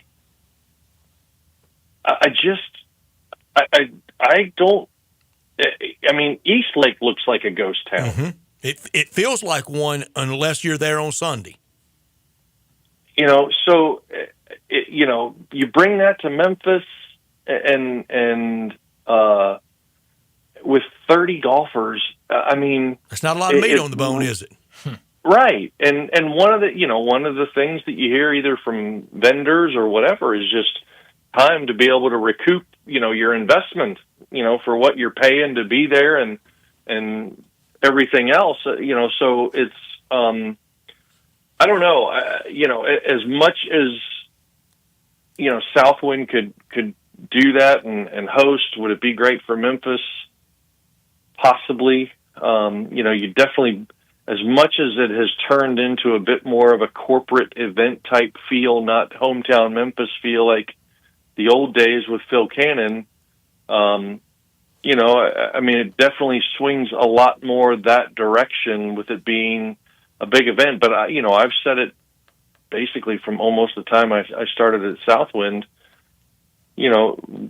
Why is it that the FedEx Cup is given away in Atlanta, Georgia, and not literally when you have a golf course in Memphis right next to FedEx Worldwide headquarters? Are they not handing out the FedEx Cup on a Sunday? And so, I don't know. It's going to be interesting. I know, as we said, Southwind's finishing up the last bit. So you figure in, probably the course of 8 years, that golf course will have undergone complete renovations, fairways. They're doing tees and greens, this year. So, it's the last piece of the puzzle. If you really wanted to try to make a push, August obviously would be, a good time from, the standpoint of having an entire year to get the golf course ready, condition wise and recover from any potential sort of winter issues. The smaller greens of that golf course always tend to play a pretty pivotal role. Now you're going to change surfaces. The difference between Tiff Eagle and Champions isn't that big of an issue from that perspective. But greens are going to be firm for the next few years, so you're going to look at holes like number 11 that are going to, I remember after we renovated in 2004, so the 2005 event, I don't think the tour played hole number 11 beyond 115 or 20 yards for probably 3 years. Because they were just so fearful of the new greens being so firm that number 11 couldn't hold a shot from over that, and guys would just go ballistic about it. So, but I think again, there is this push for that to kind of be the golf course as we move forward. Talking to John Goen, he joins us every week from Timber Trust to talk golf. John, if you go to the PGA Tour website right now, on the homepage is the Creator Classic going on right now, where it's a bunch of golf content creators playing a golf tournament put on by the PGA Tour. I know Liv has done a couple of different things with content creators this year. It feels like we're seeing a boom in golf content creators, which, but I'll tell you, this is like the first thing that's made me feel old, because this is like, I don't really get why. I think it makes me feel. I don't get this. I don't really get this. But it feels like there is a boom in golf content creators. I know my little brother who's in college, he watches a lot of these golf Metal drivers made me feel old. Well, yes, but this will make you feel real old. What do you make of this? I know Bryson DeChambeau, every time he's at a major, he's asked about it because he has a YouTube channel that he posts a lot. Are you seeing younger people? Do you think younger people are seeing this and wanting to go out and play more golf? Well, I think this is a push by the tour because there's such a disconnect right now. Would be my thought. I mean, so how do you try to make golf younger? How do you try to make golf, or continue to make golf, more appealing to the younger crowd? And you look at what Bryson's done. You look at Good. You look at a lot of these from a social media perspective that you kind of pull into the fold to attract eyes, from a golf perspective. So, I think they're trying to grasp at things because, again, I mean, last I was somewhat aware, viewership of golf was down roughly 20%. And, when you get weeks like last week, who's watching that? Yeah. I've had people walk in that said they didn't watch it. They watched the Champions Tour event over, the regular tour event last week, because we all knew it when we picked it last week that Scotty Scheffler was going to win that golf tournament. Yeah.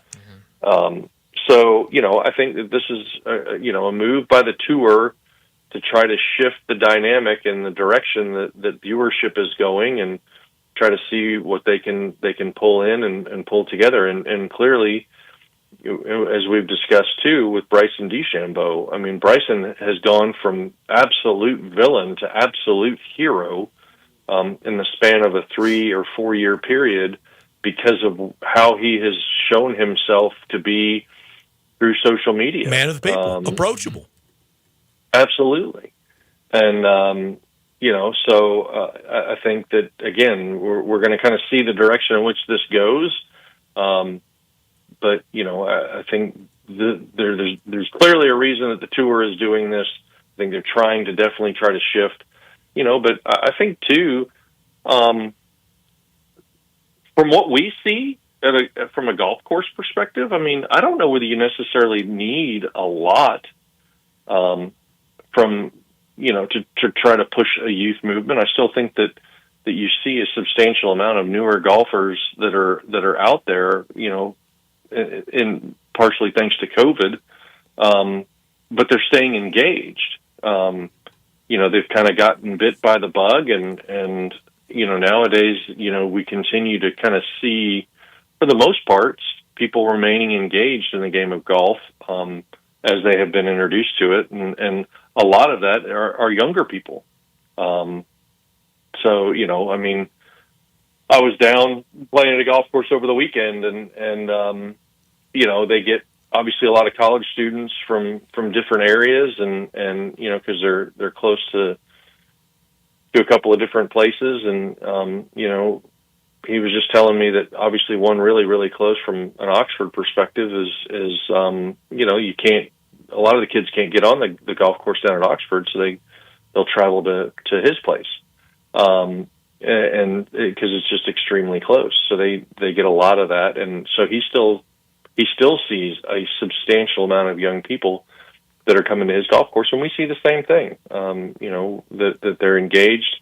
Come have fun. And the other part too is they're bringing whether their girlfriend, boyfriend plays, they're bringing them with them just to ride. Mm-hmm.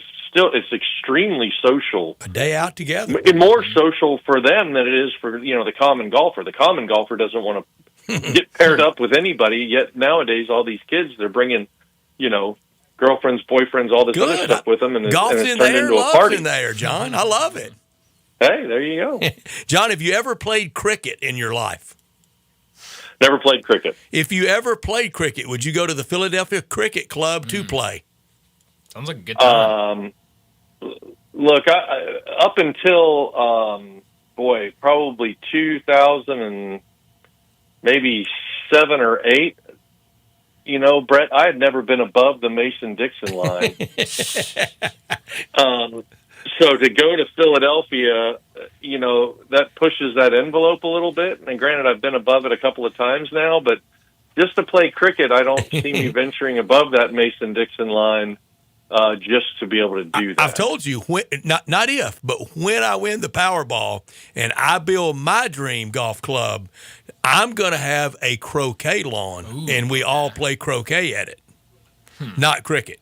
I'd rather play cricket than croquet. I do the croquet thing. I've seen the croquet's great. Greenbrier up in White Sulphur Springs has got a nice little croquet area. I mean, yeah, I'm all for it was some a croquet. Great drinking game in the day, wasn't it, John? Clearly, and most every one of our matches ended up somebody chasing another one with one of the mallets. That happens. Right. Well, I mean, it could still obviously be a very good drinking game. Yes, it could. Very similar to golf and bowling, one of those things that you might continue to get better at the more you possibly consume. Or at least you think you are. All right, picks this week. I did win with Scotty Scheffler. I won, and I'm still picking second. That's how. Hey, Brett, that's a great pick, by the way. Scotty last week was a really good Thank pick. you, John. And I texted you on Sunday morning that I felt good about the 7-stroke lead, didn't I? As you should have. And what was my response? Duh. Duh. Okay, Bryant, you got first pick. It's a great question. I look at these guys, a lot of great choices. I think I'm going to go with Colin Morikawa this week. Well, that leaves me Rory McIlroy. Yeah. John. Great pick. Thank really you. Good Thank you, pick. John. Wait, which one? You didn't say which pick you thought was a great pick. Mine. Great pick, Brett. Thank great you, John. Pick. I didn't realize since I said it after the second pick, I didn't realize I had to quantify it. Just making sure. But I mean, I'll do it. I mean, if I need to do it, I'll do it. So, I'll ride the Justin Thomas. Why not? Party train. And Why not? He will be a good story next week as well. Landon? So I got a question because I've heard his name pronounced 2 different ways by this guy. I'm going to go with Xander Schauffele. Schauffele. Nailed it. Like the old song, Killing Me Schauffele. Yeah. Schauffele. I looked it up, Wow. and he said it both ways. Wow. He said Schauffele and Schauffele. Wow. Vander Schauffele, you got was it. right and then Xander wrong. Schauffele. How about that? That was a great pick, by the way, John. I just wanted to get that out there. I'm Landon. Landon just made that. I didn't feel the sincerity. I'll just tell you. The pick before. Well, Landon, we didn't really want to say you made a good pick because we're just sick and tired of you already. You'll never get it. Whatever. So it won't really be. Cry me a river, name it after me. Whatever. It's fine. Give me Keegan Bradley. Keegs. Is he over 20? Got to be, right? I don't know. We better here we check. go. He's Am I number gonna have, 18. Dadgummit. Can I have? Hold on. Can I have the excited Bryant Dacus moment in week 1 going? He's number 18. He's number 18. You can't take him. He's number 18. Right, John. And I mean, I did not know, but I thought it was worth asking. And now I find out that it is. That was beautiful, John. Give me Corey Connors. I almost want Keegan Bradley a second time. Is he? Yeah, he is. He's number 22. He's 22. Okay. Very good. Okay. We're good there. Boy, now Congratulations. I mean, Corey Connors Great was my pick. original pick. He was the one I wanted originally. So. No. You cannot backpedal out of that one. No, Are you Brian, absolutely you can't. kidding me right now? I'm going to go with Team Mac this week. Rory McIlroy and Denny McCarthy. All right. John. Oh, boy.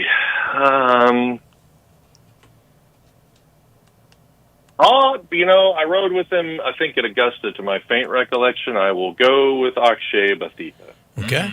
It's a great pick. And Landon. It's a great pick. You know I love him. I mean, you knew you were going to get that. Where's Minwoo Lee when you need him, Landon? Where's Minwoo Lee when you need him? He's number 25 right now. But Hey, take him. I'm He's right there for the not taking. gonna grab that guy. Give me Robert McIntyre. Bobby Mack. Speaking of Max, I like it. all set.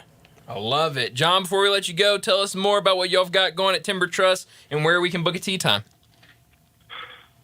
Yeah, well, I mean, we start with the party early weekend tomorrow night. If hopefully the weather will kind of hold together. It seems like that we're riding Thursday nights of weather chances, but we were able to get last weekend and a couple weeks ago as well. So don't pay too close attention to the radar or the weather until the absolute last minute for the next couple of days. It always seems like today even turned into a pretty doggone good golf day. Got very little rain at the golf course, so could have actually really been a really good day today to get down and play golf. But tomorrow, two-man scramble, 5:30. To answer your question, stats, no carryover. Unfortunately, yours truly won the only two skins last week. Eagle on number 1 and an eagle on number 5. Eagle on 1 from how many yards out? 155. One bouncer? Well, I mean, it's par 5, so my partner that's right. My partner made the putt, and then he drove the green on number 5, and I made that putt. So we ham and egged it pretty good last week. I love it. But great way to start the weekend, a little on the early side. From that perspective, you can call us 662-895-3530 to sign up for the two-man scramble.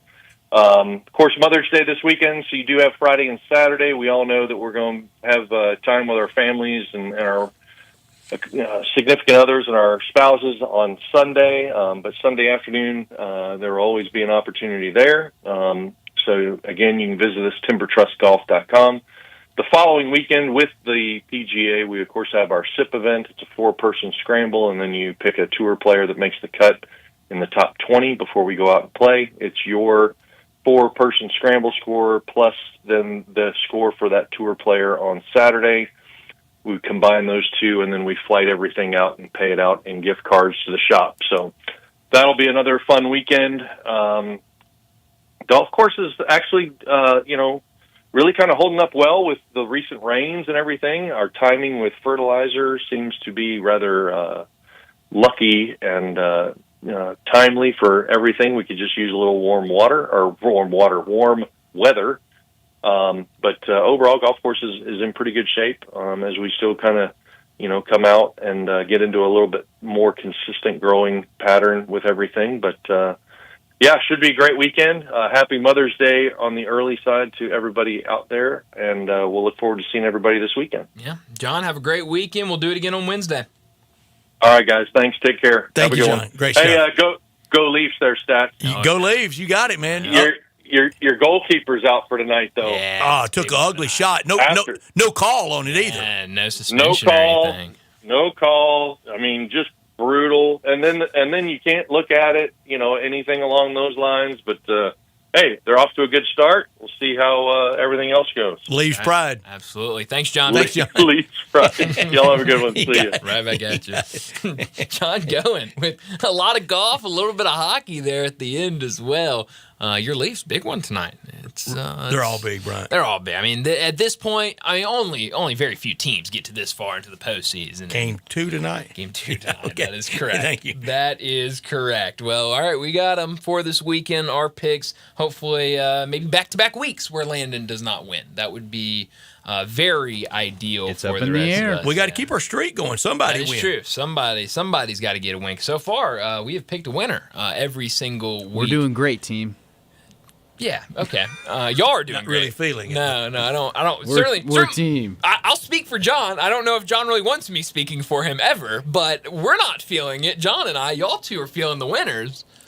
But me and John, we're not feeling anything. Winning. I mean, that's how far behind I am. I came in with the goal of keeping our streak alive. Okay, well, to pick winners. Well, okay. So here we are. Here we are, and we'll see if we Team can do it this Spirit weekend. Award. Oh yeah, no, he's got it. Landon's certainly won that. Well, before we get to a break, let me remind you, it's perfect time. Maybe this weekend to head down to Frontier Western Store, walk in to spring and summer in style. Family owned and operated since 1967, Frontier Western is your one-stop shop for the biggest brands. Check out Frontier's world-famous boot showroom. Whether it's work boots or dress boots, Frontier has you covered for the entire family with plenty of in-stock proven classics like Ariat, Dan Post, and Durango. Frontier Western Store, it's your one-stop shop for Carhartt in the Mid-South, and they've also got you covered with so many other brands when it comes to shirts and jeans. You need a new pair of jeans? Well, Frontier has you covered with the biggest brands from Ariat to Wrangler, and you'll love how easy it is to find the perfect size and style for you.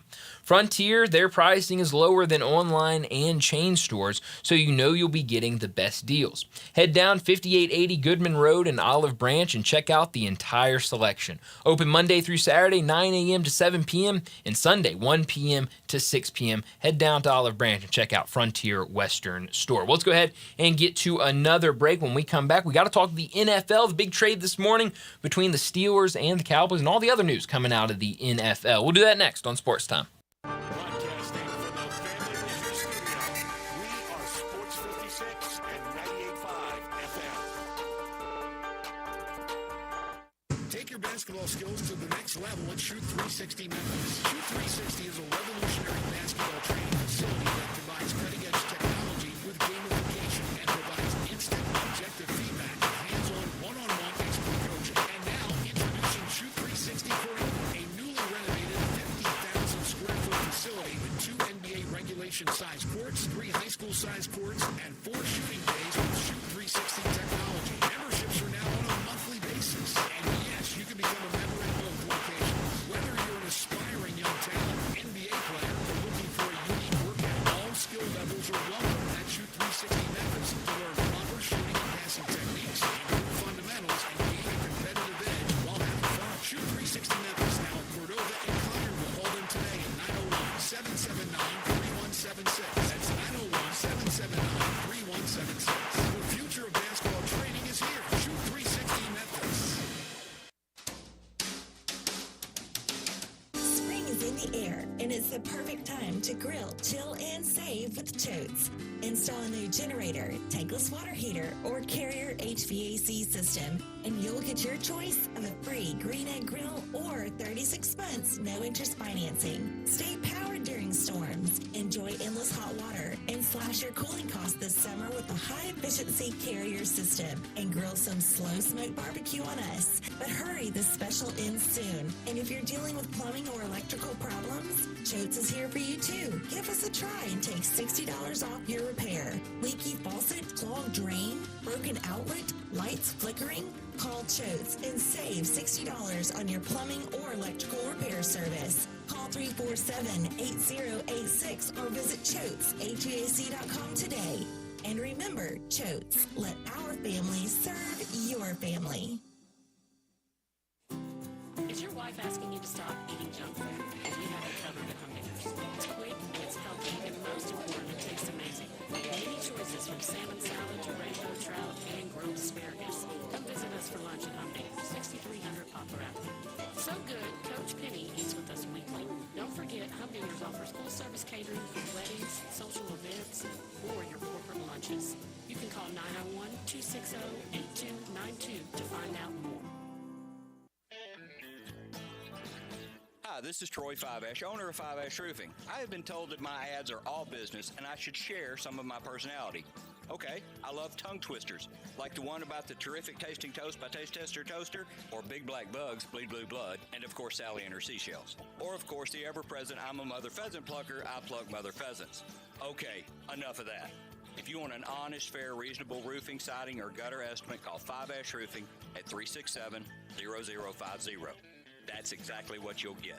No empty promises, no high-pressure sales tactics. And no fast-talking salesman trying to convince you that today and only today is the best day for you to get a new roof. For the record, the best day to get a new roof is when you're ready for one. 5-Ash Roofing, fair, honest, and ethical. 367-0050 or memphisroofer.com. 5-Ash Roofing, it's what we do. We're here for you. This traffic report brought to you by Triangle Meat Company, feeding Memphis since 1967. Open 8 to 5, Monday through Friday, 4790 Summer Avenue. Trust Triangle Meat Company. Sports 56 traffic. Still trying to clean up this wreck over here on 55 southbound at 3rd. There's a lot of traffic volume that tries to make it down through that area this time of the afternoon. Again, that's a crash being cleared. 55 southbound at 3rd. It continues to run a little bit heavy at times out here, but it's moving there on to 240 as you get on to 385. Hey, Dandelions Crabgrass Lawn Solutions says they can get rid of it for you. Call Lawn Solutions right now here in Memphis, 867-5626. I'm Commander Chuck with your on-time traffic.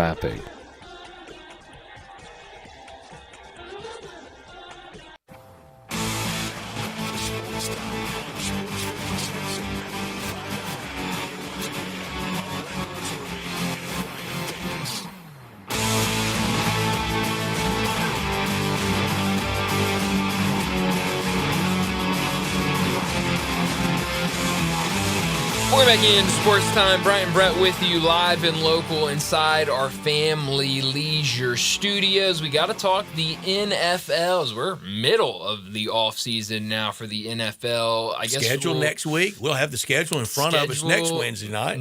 Yeah, that's right. So we got some of the games announced today. Right. So the show to release the schedule is next Wednesday after us night. Okay.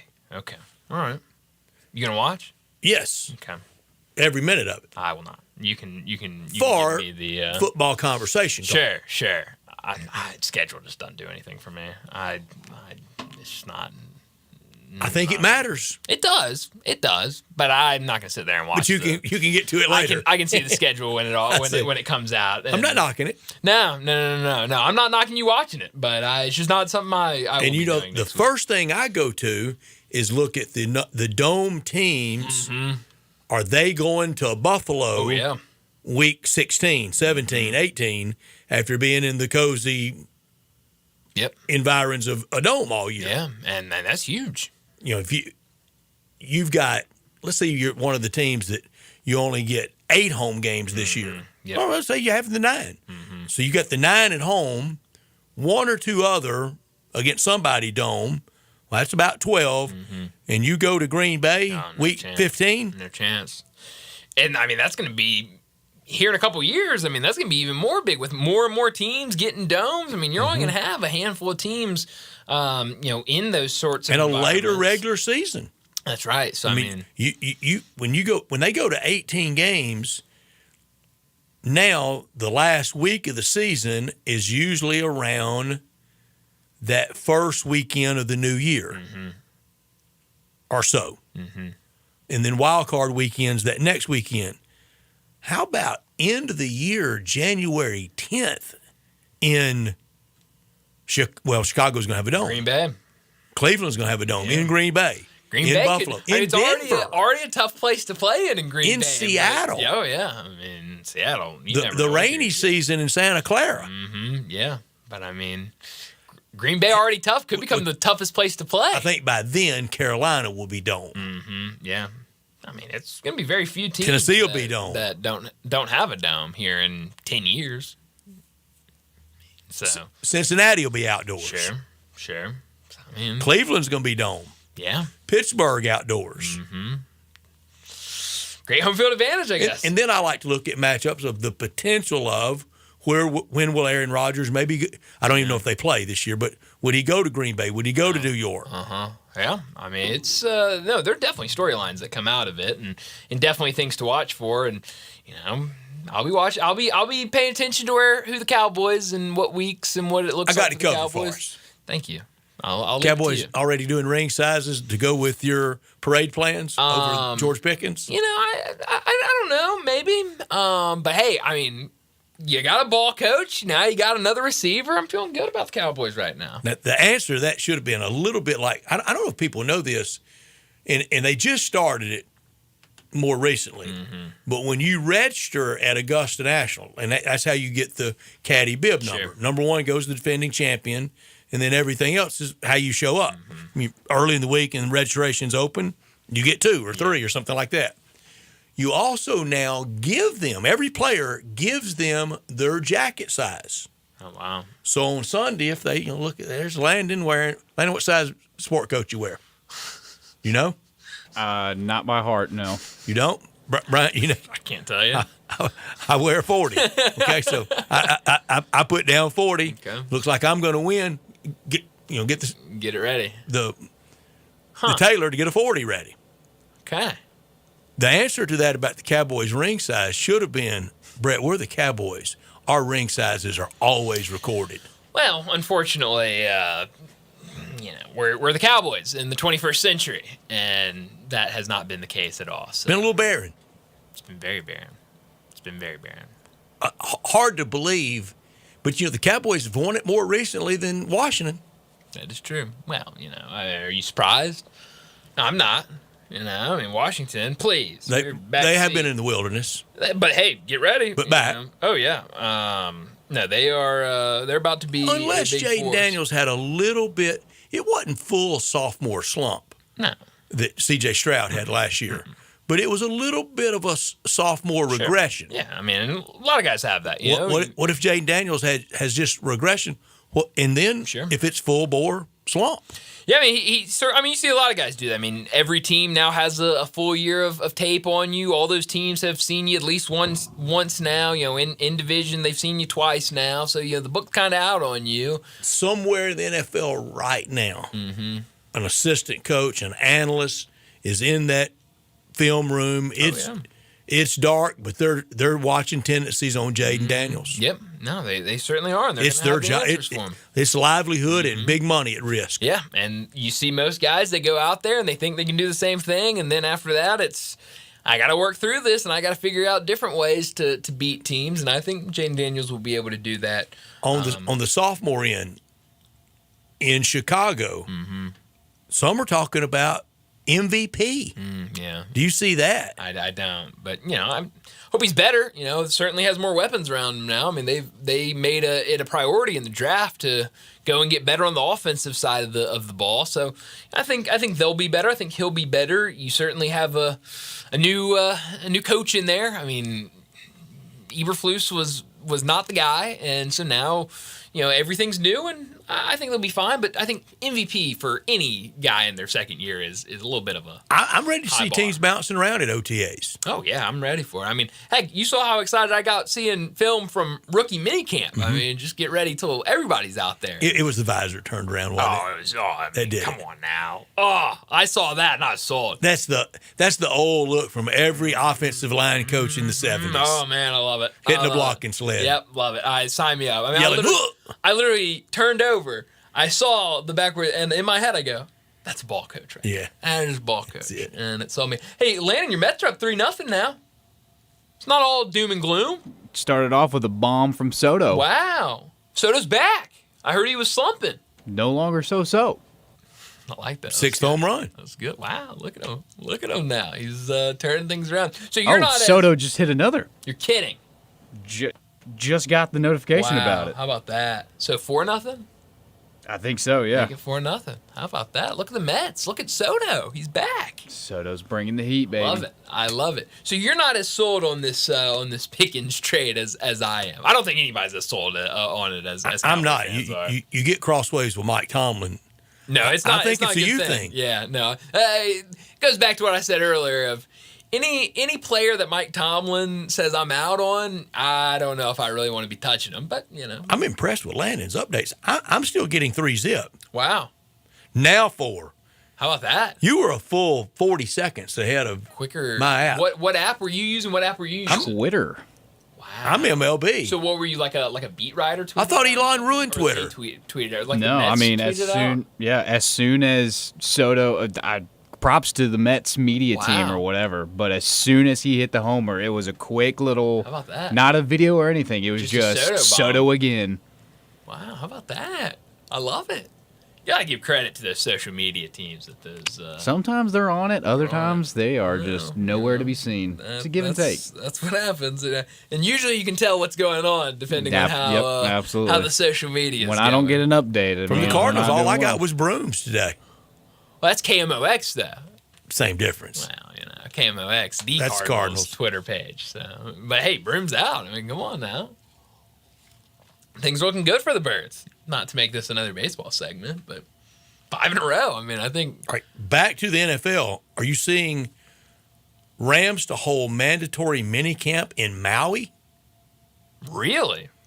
All right. That can't be cheap. Can't be, but and we know who owns them, Mr. Cheap. That's true, but the Rams have kind of gone out for different things. Like, what was it 2, 3, 4 years ago now when Sean McVay had like the draft in that really state-of-the-art house that was like on a beach? Was that McVay or was it? I thought that was it. I think both of them. Cliff Kingsbury. I think both of them have done it. Okay. But I think McVay. They every year they get a super nice house to do the. A lot of the '80s Showtime for the Lakers. I want to say they had camp in Hawaii. Really? Maybe even including the year of Magic Johnson and being verified. With AIDS. Wow, interesting. Yeah, no, I'm seeing it now. Rams tweeted it out 3 hours ago. Rams Maui camp. What would that cost? I mean, you got to get all the stuff out there. You got to send everybody. Now, I know Kroenke has to, but I also know he doesn't want to spend it. No, but and it's not just send the players and the coaches out there. I mean, it's send everybody out there. You got to feed them. Yep. Yeah. And this isn't just the 52-man roster. I wonder if it's in some alliance the NFL is trying to do with helping Maui after their fires. It's got to be because at the bottom of this, there's a Maui tourism ad at the bottom of the picture. So they're paying him. Yeah, how about that? That Kroenke. Mr. Cheap, we already knew it. Just tells us more. The NFL said, who can we get to go out there? And the Rams said, well, if you're paying us, I guess. Yeah. Yeah, here it is. I'm just seeing The Athletic. While we're talking about this, I just got a notification from The Athletic. Here's what the first paragraph of the story says. The Los Angeles Rams will hold a mini camp in Maui, Hawaii in June to promote tourism in a community ravaged by multiple wildfires over the last 2 years, the organization said on Wednesday. You should be. I really should be. I mean, you've seen it firsthand. You know exactly what he's about. Of all people. And you're sitting here going, wow, he's going to send everybody like out I said to Maui. yesterday, they didn't get to be billionaires. Yeah.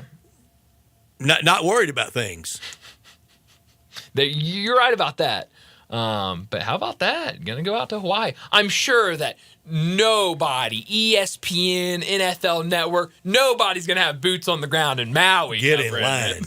I mean, the moment that was tweeted out, everybody going, hey, y'all got somebody covering Rams minicamp? I'll go out there if you need me to. But the weird thing, in my life, Hawaii got to be a no-fun trip for everybody. Yeah. Maui tournament's not the case. But nobody wants to go to that bowl game. Mm-mm. The old Rainbow Classic, nobody wants to go. No. That's a good point. But now we're starting anew for mini camps. And I guess someone texted in, absolutely true. Getting cut in Hawaii would be better than L.A. Much better. Got that right. Yeah. I'd take getting cut and also. Well, you cut out the middleman with Maui. I mean, to a degree. It's true. But no, I would definitely. I mean, you cut me in front of a beach. Yeah. Things aren't all bad. There's some good out here, but that is certainly something. And I guess next year we'll probably have a different team going out there to Maui doing mini camp. Oh no, it's better than that next year. 2 teams and play a flag football game. Yeah. Well, no, I could see it. I wouldn't be surprised. But let's go ahead and get to another break. And when we return, it'll be time for Big Number of the Day.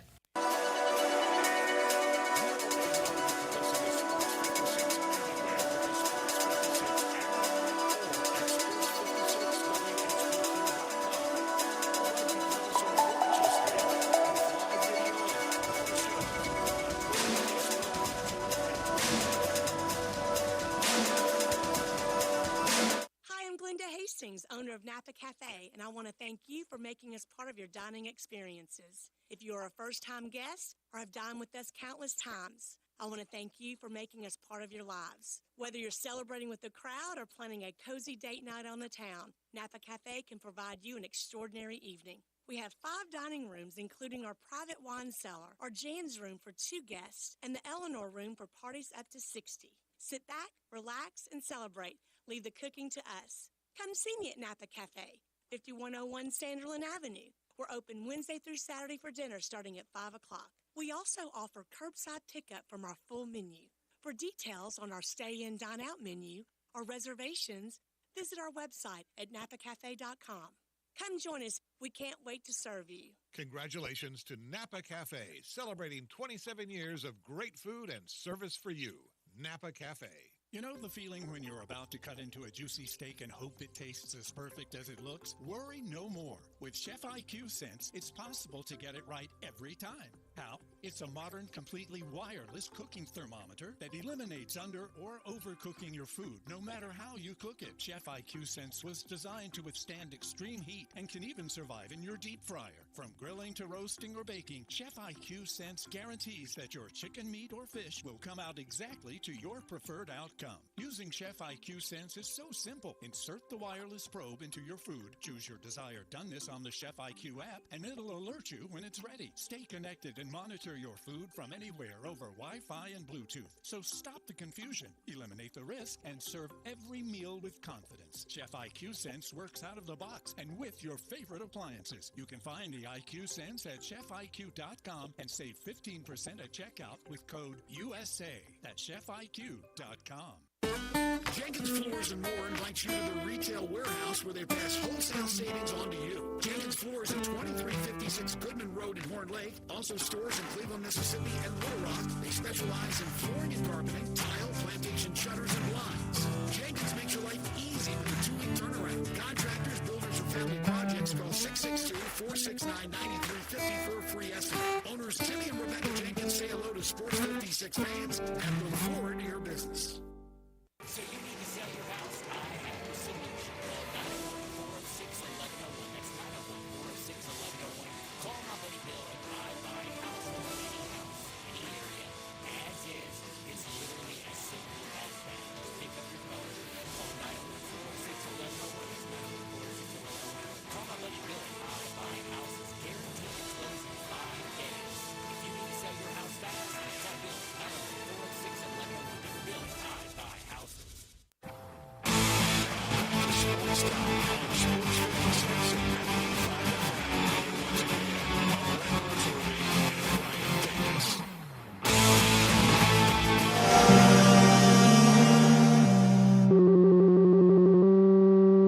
Big Daddy. Hello, Big Brand. It's a guy, he wants to be big, then he gets big, he doesn't want to be big anymore, then he gets small, but the suit's too big. Big Daddy. The big boy. You're a big guy. I think she's trying to pull a fast one on Big Daddy. The big number of the day.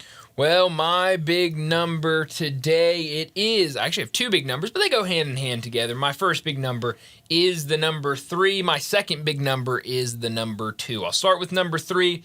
Only 3 teams in the NBA's play-by-play era, which as we all know, began in the 1997-98 season. Only 3 times since the NBA's play-by-play era have won a game after trailing by at least 7 points in the final minute. Only 3 teams have done that, winning a game after trailing by 7 points in the final minute.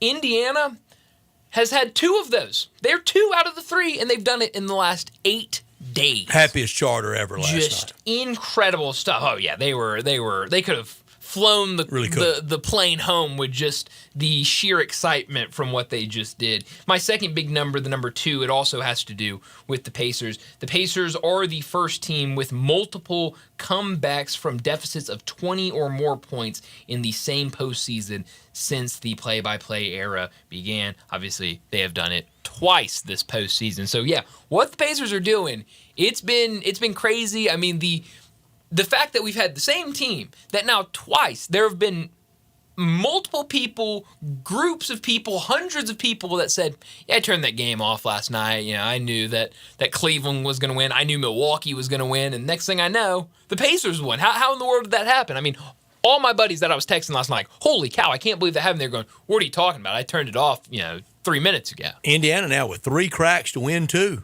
at home. It's incredible.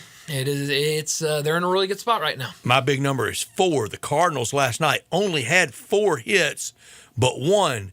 You would think it'd been a long time since that had happened. No, the last time they had just 4 hits and won a game last September against Pittsburgh. Wow. Need to play Pittsburgh more. Yeah. Sorry to our Pirate fan. No, I mean we love the Pirate fans out there, but yeah, give me Pittsburgh every night.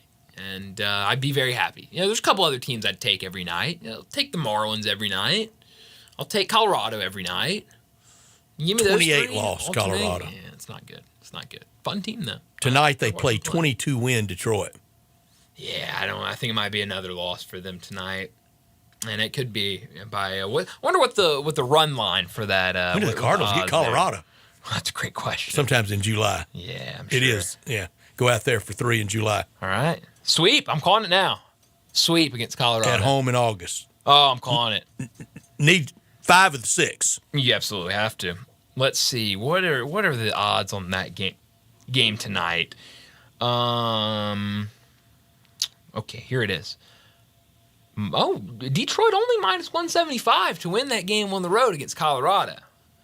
Maybe Jackson Jobe on the mound tonight for Detroit. Chase Dolander on the mound for Colorado. He has been one of the bright spots. He's looked good. Young. I think his ERA might be up there a little bit, but watching him pitch, he seems like he's going to have a pretty good future in Major League Baseball. The former Tennessee Volunteer, but that's a interesting number from you. I would have never guessed that 4 hits in a win. And it just happened a year ago. And they've got Skeen's number. Oh, no. I mean, Skeens, for as great of a pitcher he is, he can't figure out the Cardinals. May not be the starter, but should be the Pirates rep. Oh, yeah. On an all-star team? Oh, absolutely. Absolutely. He definitely gets a call for the Pirates, for sure. But no, he's great. And that's the thing is I hear so many people talk about, he's having a bad season, he's having a bad year. His ERA's still 2-something. I mean, that's a really good ERA to have in Major League Baseball. It's just the fact that he is not mowing down everybody like he did last year. He's having a little bit of that sophomore regression, but he is still among the best pitchers in Major League Baseball, but cannot figure out the St. Louis Cardinals. Well, let's go ahead and wrap up hour number 2. When we return, we're talking more NBA. We're talking Grizzlies. Rob Fisher from the Grizzlies FanDuel Sports Network. He joins us next.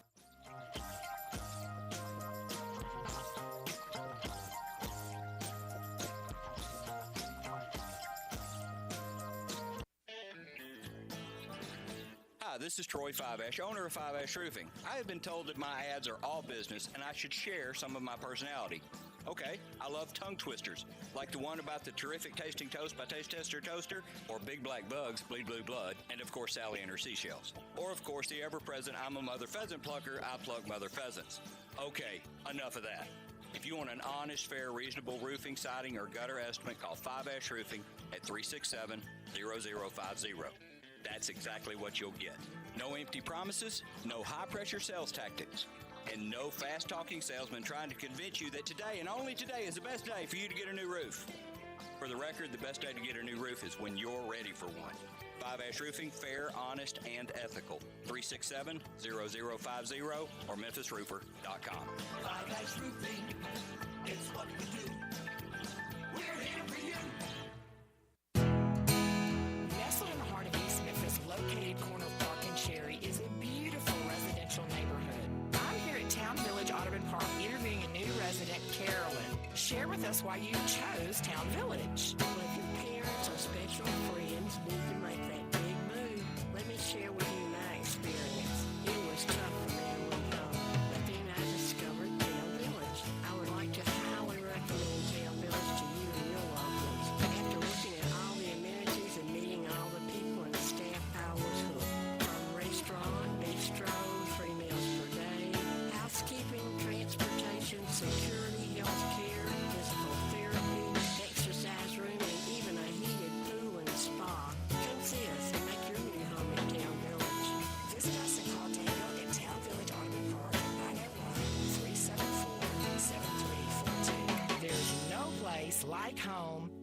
Town Village. When you're hungry for gourmet, trust the family that has been feeding Memphis since 1967. Charlie Hogan and Triangle Meat Company. Trust Triangle Meat for fresh beef, hamburger, and roast. Trust Triangle Meat for delicious pork ribs, chops, and buns. And trust Triangle Meat for temperature and your love. 80 lots of work. Triangle Meat Company has all the meat you need. Shop Triangle Meat Company. 8 to 5, Monday through Saturday, 4790 Summer Avenue, 901 683 1192. Fresh or frozen, big or small. Trust Triangle Meat Company. Extraordinary events from once in a blue moon. And right now, even the most extravagant luxuries are well within reach. The one and only May sale is back at Sissy's Log Cabin. And you can save up to 50% on nearly everything in the store. This is your chance to get the service, selection, and experience that makes you feel like family. At the best prices of the year. Guaranteed. Don't miss the one and only May sale at Sissy's Log Cabin. Because life's too short for ordinary jewelry. June is always a month of celebration. People are getting married. People are graduating. And those people need somewhere to do their celebrating. And we offer up Bell Tavern, Memphis' perfect downtown bar. You could take your group to a chain restaurant or bar, but those places don't have a tenth of the charm of Bell Tavern. Chains are sterile and impersonal. Bell Tavern is a cool oasis for most places. Signature cocktails, ice-cold beer, and the friendliest staff in town. This is a chance for you to show off your knowledge of Memphis to impress out-of-towners by taking them to the coolest bar they've been to in a long time. Unless, of course, they go to Bell Tavern. Sports 56 traffic. Good afternoon. It's got a little bit busier over here on 240 East from Mill Branch all the way out to 385. That's only going to get heavier in the next few minutes as you head outbound on Bill Morris out into Collierville. It's already trying to get heavy through Midtown, just in a couple of spots like 240 southbound at South Parkway. Weimer's Jewelry, your diamond engagement ring headquarters this bridal season. Go by and see them right now and shop local at Weimer's Jewelry on Highway 64. I'm Commander Chuck with your on-time traffic. Sports 56, WHBQ Memphis, and W253DF Memphis with John Harden. Weekdays from 11 to 1.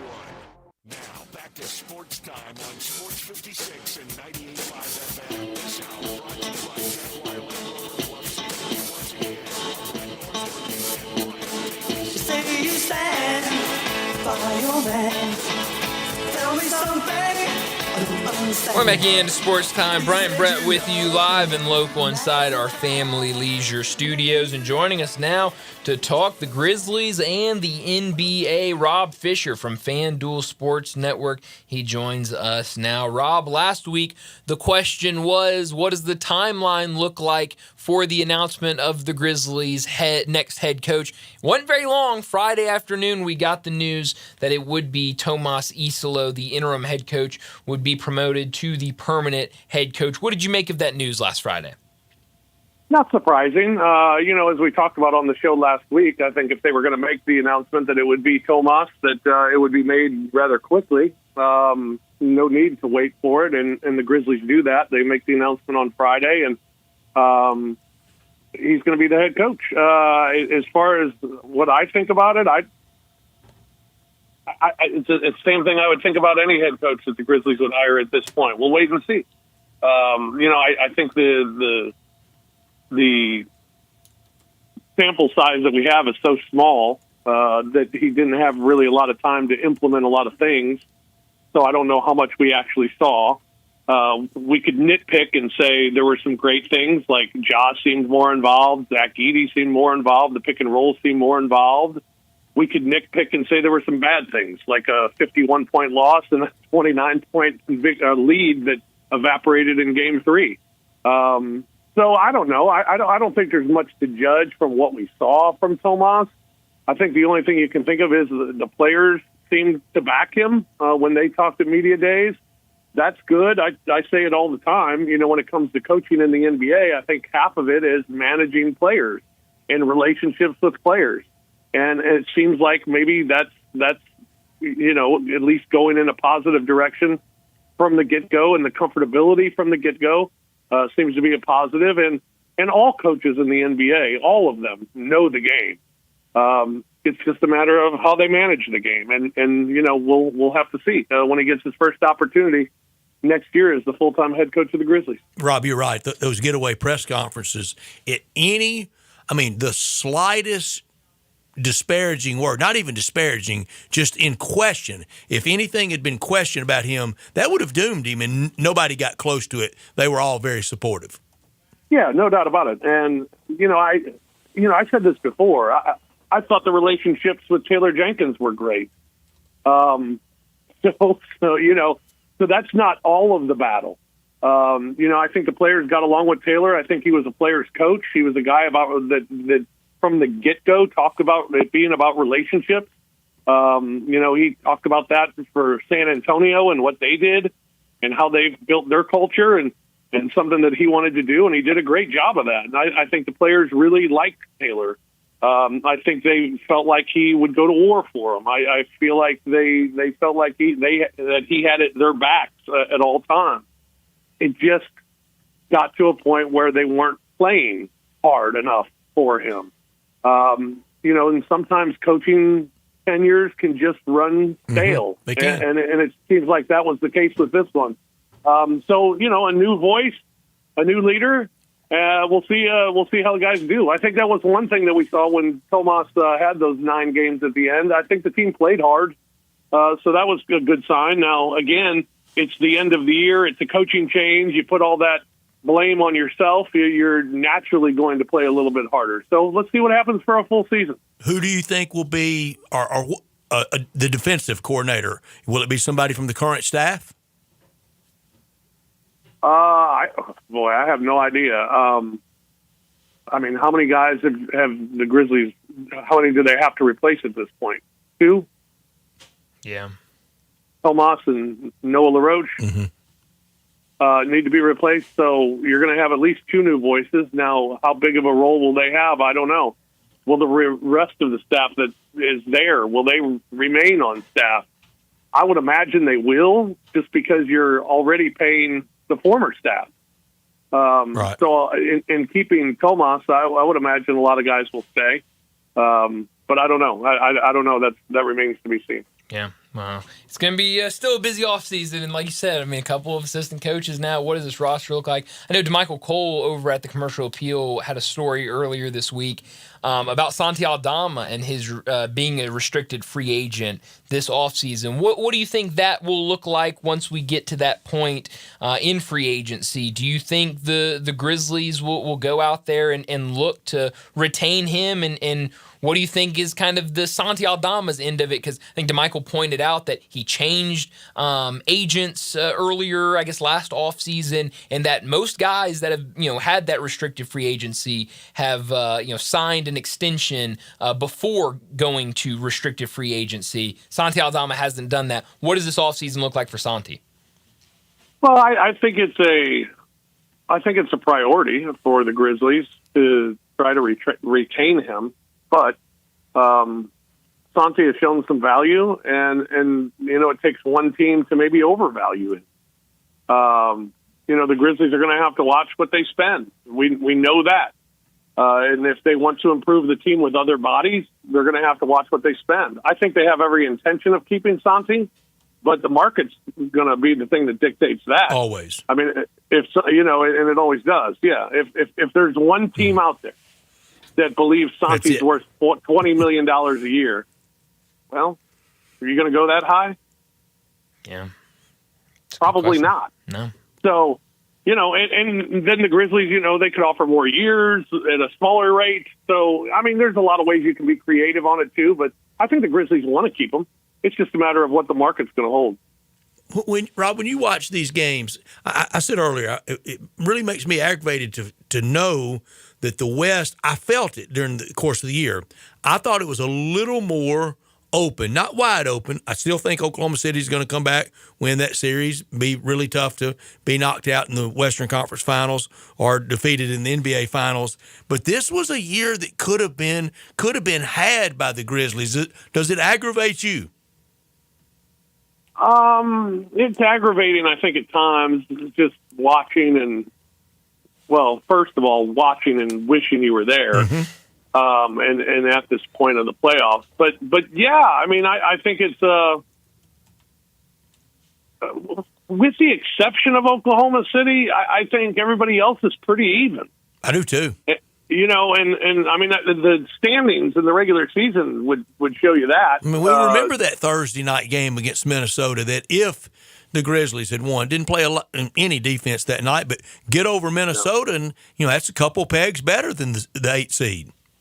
Well, I mean, you're 2 wins away from being the 3 seed, so it's so I think from 2 to 8, maybe even 2 to 10, it's pretty even. So it's frustrating to watch because you think, boy, we could have done this against this team, or we played well against this team. It hasn't been as frustrating this year, though, because it wasn't like the Grizzlies were heartbrokenly beat out of the playoffs. Mm-hmm.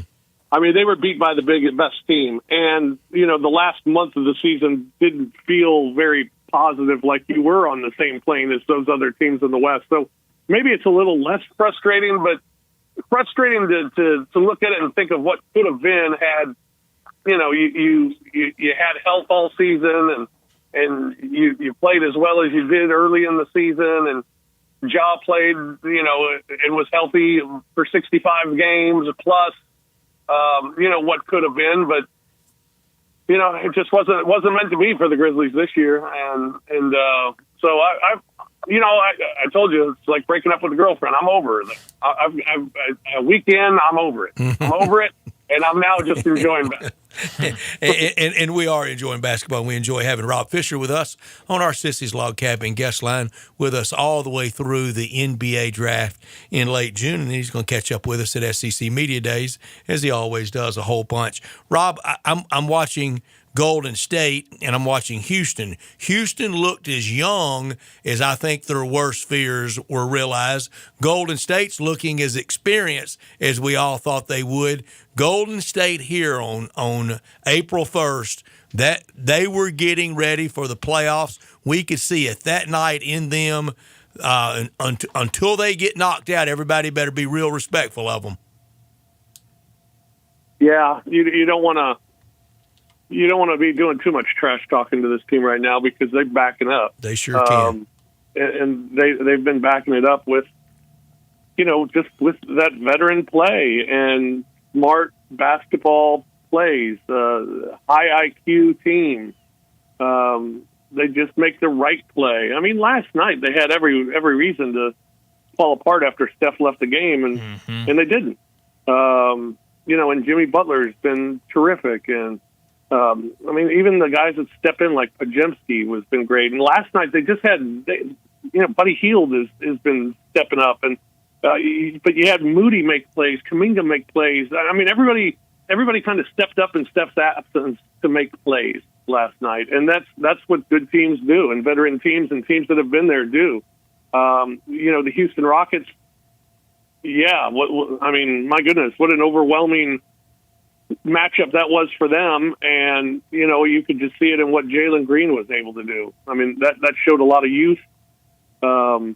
Because I think you look at that series and you come out of it, and if you're Houston, do you think, all right, are we good? Mm-hmm. Are we good just going forward and maybe growing and getting a little bit older? I don't know. You can try that, but I don't know if that's just going to be the recipe for further success for this team. Jalen Green, it's about playoff time, and this team didn't have enough scoring come playoff time. So they're going to need more scoring as well, and they're going to need some other players. And, all the rumors about Kevin Durant going there, that's fine and all, but, what's it going to cost you? And, and are you going to screw up your team by getting a guy like Kevin Durant? I don't know. That seems to be a move that I'd have to think about a lot harder than just saying it's KD, let's go ahead and do it if you're Houston. Yeah. Well, the other name now is Giannis Antetokounmpo after they got knocked out of the playoffs. I mean, where do you think are some spots he could end up? I don't know. I mean, I guess the New York seems to be the popular one for Giannis. It'll be interesting. I think we're all very quick to trade superstars after Luka got traded. Because after Luka got traded, everyone seemed to say the same thing. Well, if Luka can get traded, anybody can get traded. All right, well, let's go before Luka. When's the last time somebody like that was traded in a deal like that? Yeah. It had been a long time. So I'm not necessarily sure that Giannis is going to be on the move. I'm positive that Ja Morant's not going to be on the move. I don't think we're going to see superstars just leaving teams because that's what happened with Luka. I don't believe it. I'll believe the Knicks get somebody they want when it actually happens. Yeah. Looking at last night's games, you mentioned the Golden State game. That other one, the Indiana Pacers, the way that they have been winning games, late game heroics from Tyrese Halliburton, coming back from double-digit deficits. What are you seeing with this Pacers team right now? Happiest flight ever last night, wasn't it? Oh, my gosh. Are you kidding? I mean, you go out and you steal one game, and, that's great. You go out and you get that steal, and you feel great about it. But then you go out and get another one in the manner that you do, and you steal that one as well. And how about this nugget? Since 1997-98, teams are 3-3 in 1,640 when trailing by 7 or more in the final minute of the fourth quarter or OT. The Pacers this postseason have 2 of those 3 wins. Well, you just nuked our big number of the day segment. Neither one of us have had that. It's insane. I mean, that's the best one ever. Mm-hmm. That is the happiest of flights. Oh, yeah. Because you're going home up 2-0, and I mean that game too. I mean game one, the way that they won it was incredible, and then to come back in game 2 and win it in that fashion is just heartbreaking. That series now comes down to, can Cleveland get healthy? And it's unfortunate because this was a Cleveland team that through the regular season was one of the healthiest teams in all of basketball. You look at their core 4 guys, and I think they missed a total of 8 games in the regular season. Total of 8 games. And now all of a sudden you get into the second round of the playoffs, and you got 3 guys on your bench last night not playing because of injury.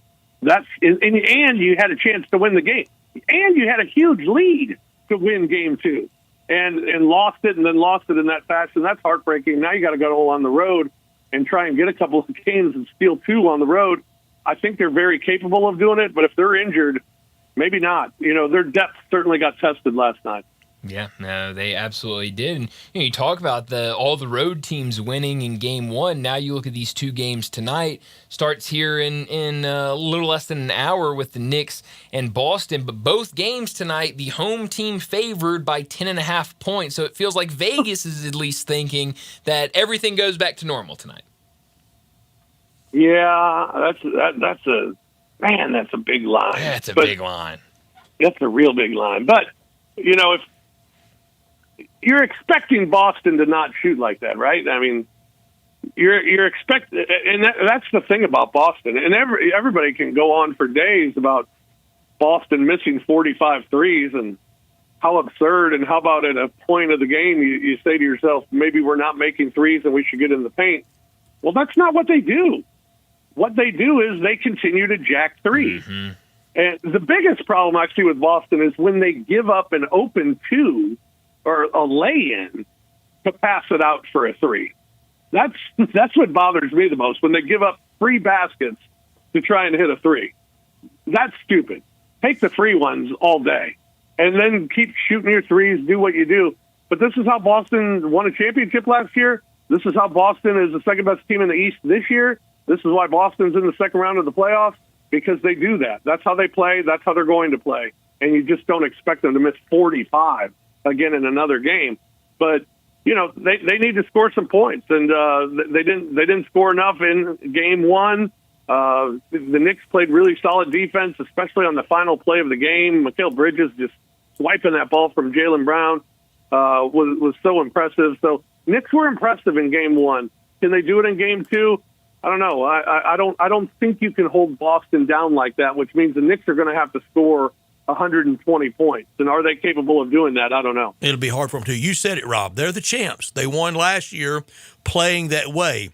I think the basketball not revulsion about it, but just the shock around basketball. And Tim Legler, who I like, and he has said, it was just a travesty to the game to watch them keep chucking them up there like that. I think the biggest thing about it is it's the Celtics doing it on that parquet when they were the ultimate inside-outside team, whether it was Russell or Cowens or Kevin McHale and even Larry Bird inside and outside, and inside with Kevin Garnett and their championship teams. I don't know if we've really been able to process they won last year that way. Right. Because when it's going well and they're breaking records for knocking down threes, it just seems like, wow, what a great game. But when it's clank, when you miss them in a record-breaking fashion, it's, what are you doing? That's not Celtic basketball. Right. But that is Celtic basketball. And that's how they're going to win games. It's Nebraska they going just have 5 wide everywhere. And throwing the ball. That's not. But if it wins, they'll love it.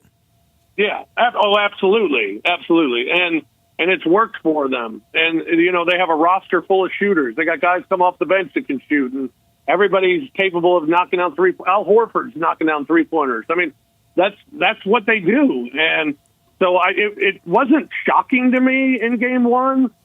So much as it was shocking that you missed 45. The misses. I mean, that was the shock. That's still shocking. But it's not shocking that they kept taking them because that's what they do. Mm-hmm. So I'm going to pose something to you that I posed to Brett earlier. Cardinals are back. Oh, God. I mean, 5 wins in a row. How many is it, 5? 5. Yeah. 19 up, 19 down, 500. Most on the season. The longest winning streak since winning the first 3 of the season. Yeah, Pirates though. I heard Katie Wu on earlier today with Greg and Eli. She was fantastic. She is, and she made me feel a little bit better, I guess. I mean, being in the Central Division, if you can stick around 500, you're in the mix. I mean, look at it this way: you got a better record than the Braves right now. We thought that last year in Milwaukee, ran off and hid. Yeah. Well, it is only the first week of May. Right. and almost the quarter, Paul. So let's see what goes on. I'm interested just to see what happens before the All-Star break and the trade deadline. And, is Nolan Arenado going to be a part of the team going forward, or are they going to look to move him? Ryan Helsley, is he going to be a part of the team going forward, or are they going to look to move him? I mean, are they serious about winning?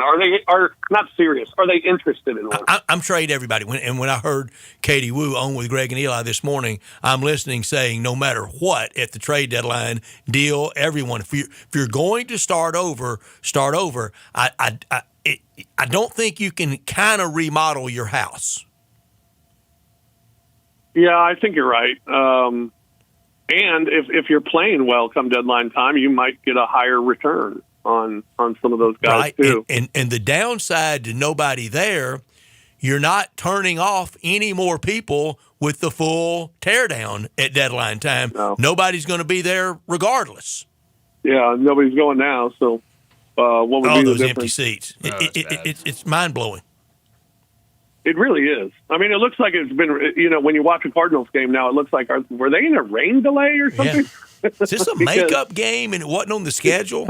Right, because there's nobody there. That's pretty brutal. But I don't know. I've enjoyed watching Sonny Gray pitch today. He was fantastic. Really good. On a good team, though, what starter is Sonny Gray?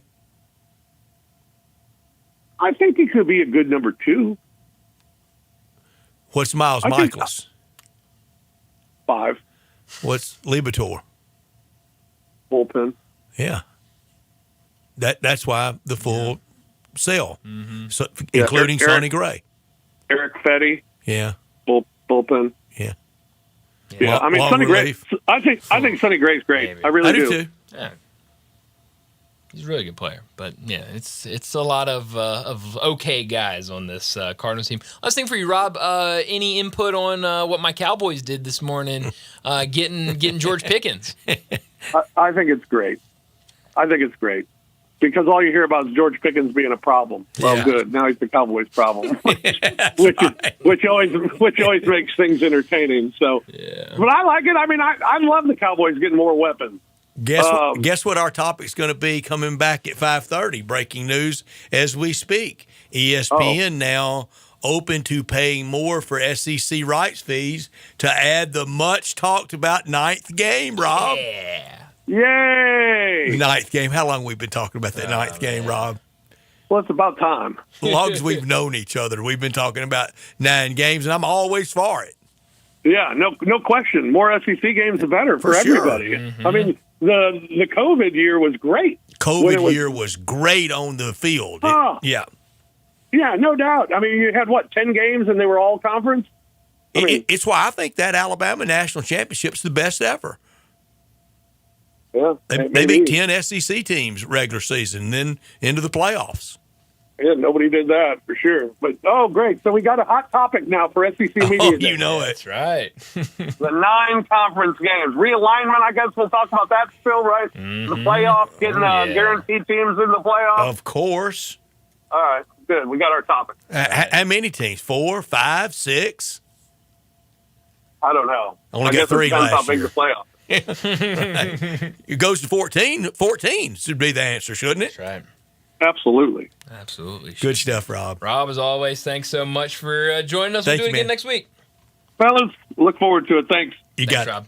Rob Fisher joining us every Wednesday throughout the NBA playoffs to talk Grizzlies, but also talk the NBA. And every once in a while, we'll get to other topics with Rob. We always appreciate his time on Wednesdays. Before we get to a break, let me remind you about our 5 o'clock sponsor. It's Bluff City Jaguar. They've been the premier Jaguar dealership for the greater Memphis area since 1984, and their talented team is ready to help you find your perfect vehicle at unbeatable rates. Swing by Jaguar Land Rover Bluff City today and check out the new 2025 models like the 2025 Range Rover Sport, 2025 Range Rover Velar, or the 2025 Defender. Test drive the Range Rover Sport, where luxury meets performance. It's a perfect mix of style, performance, and versatility, with options ranging from 360 horsepower up to 635. It's also available as a plug-in hybrid electric vehicle with $7,500 federal tax credit when leased with approved credit. Take a look at the Range Rover Velar, powered by mild hybrid technology and enhanced with the latest well-being features and fully connected entertainment system. The Range Rover Velar is the ultimate luxury compact crossover. Purchase yours today and get special 4.4% for 72 months financing available with approved credit.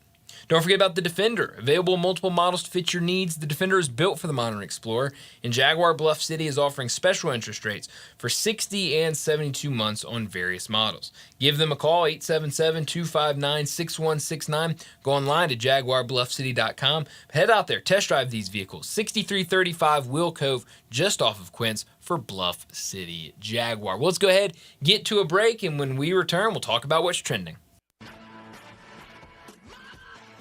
Start your day with Sports 56 Mornings with Greg Gaston and Eli Savoy. Weekday mornings from 7 to 10, right here on Sports 56 and 98.5 FM. Since 1948, in the alley, the Rendezvous. I'm with John Burgess. John, what's going on in the Rendezvous? Brett, after 76 years, we've decided to expand our product line. Anyone who's tasted our ribs is familiar with our vinegar base. It's now available in the 32-ounce jar.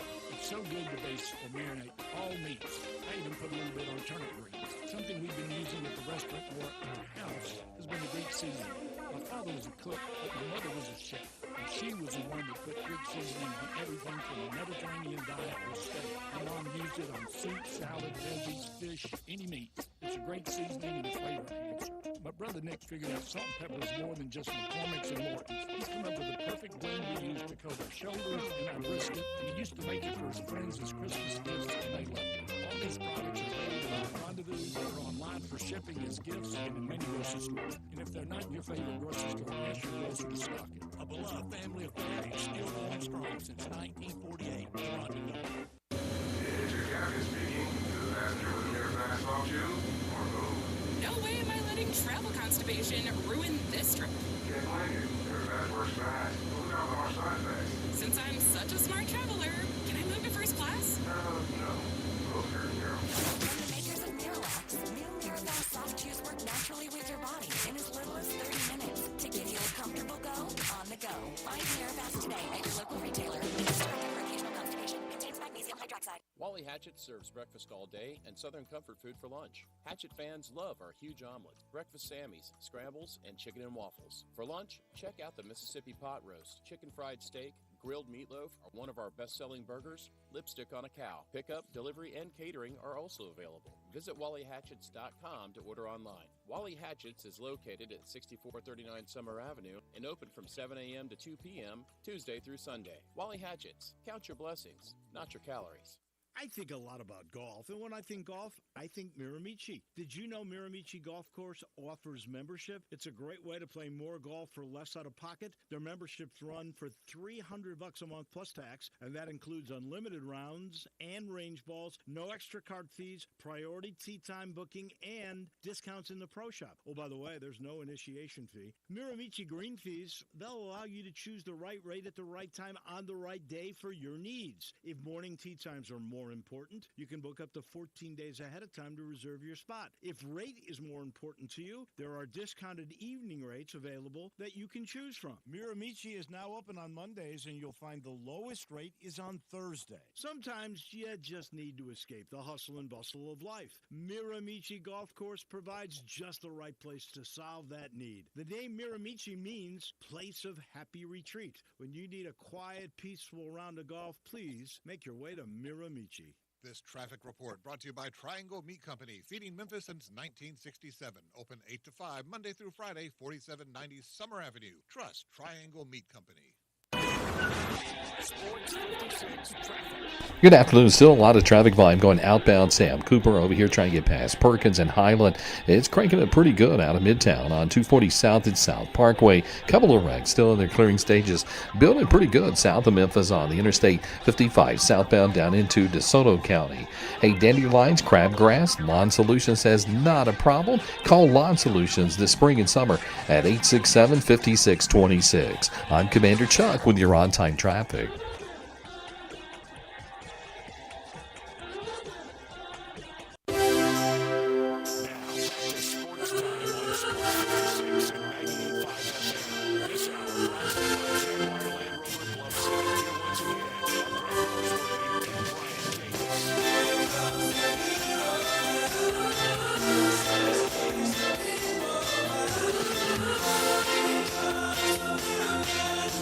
Welcome back into Sports Time. Bryant and Brett with you live and local inside our Family Leisure Studios. We got about 30 minutes left in today's show and some breaking news coming out. Our friend Pat Smith down at Jocks, he tweeted this out a little bit earlier, about 30 minutes ago or so. It's always been about the money. Now it seems ESPN is willing to pay the SEC for the 9th conference game. CFP conundrum is still a sticking point for SEC. The additional ESPN money would likely be in a range of 50 to 80 million annually on top of the current payout to the SEC. Which is 811? 811, that's correct. So add 70 to... Let's call it $1 billion. Sure. Can we among friends? We can round up. I'm completely fine with rounding up. Well, right there's why you do it. Exactly. But even more reason to do it, and I have consistently done this, and I'm not trying to falsely be, man of the people, defender of the fans, but I am. You've got to give these season ticket buyers something for their hard-earned cash and the time and trouble now to go to a game. It's not a 3-hour game. It's about, let's just say drive time to the stadium is 45 minutes. Yeah. Okay, well, that's an hour and a half to and fro. No, you don't just pull up and walk in. No. About 45 minutes before the game, about 45 after. So there's your 3 hours. Then your 3.5 to 4 hour game. That's a lot of commitment for people, Brett, and a lot of price. And I know you're the exact way, being at Ole Miss games every single Saturday. But when the Tigers are in town and I'm going to a Tiger game, whether I'm working it or just going to watch it, I pretty much tell myself I'm not going to be watching much college football on television today because you're there all day. You're out there all day, and it's fun. I enjoy it. I love it. Wouldn't trade it for anything. No, absolutely not. But you a lot gotta of people think can't do that. When you're, a fan and you want to go to the Alabama game and you see the Citadel on the schedule, okay, well, I'm going to stay home and watch television today. I'm going to watch games on TV today. Ole Miss has the Citadel this year. Do they really? Yeah. Holy cow! I just pulled that. I knew late Alabama's in the year had 'em. when. Okay, I can almost take that opening day because you're so fired up. Last year Furman on finally opening here. day. Okay, I don't want Furman. I don't want Furman week 2, much less week 10. Citadel is November 8th. Love it. So yeah, get that out of there. You know, with the 9-game schedule. So yeah, Florida, Florida, the Mighty Gators, Florida, opening and charging people hard-earned money to go to the Long Island game this year. Oh man, the Sharks and the Gators. How about that? And that's the weird thing with the Gators. They play the theme, the music, the very foreboding music, to Jaws. Wow, that's a great question. Do you cut that when you play LIU? So you have Gator and Shark World. Wow, how about that? I didn't put that together, but you're absolutely right. They do, and it feels like both are coming at you. That's but great. we've got to give people some value for this. I'm all for it, regardless of what it does with playoff bids. Playoff bids should take care of themselves. I do hope, though, we get a committee that will understand it's not just left-hand column driven. Yeah. Well, they won 12 games. Wait, who did they beat? And we've got to be smart enough to figure that out. And that doesn't mean it always cuts the SEC way. No.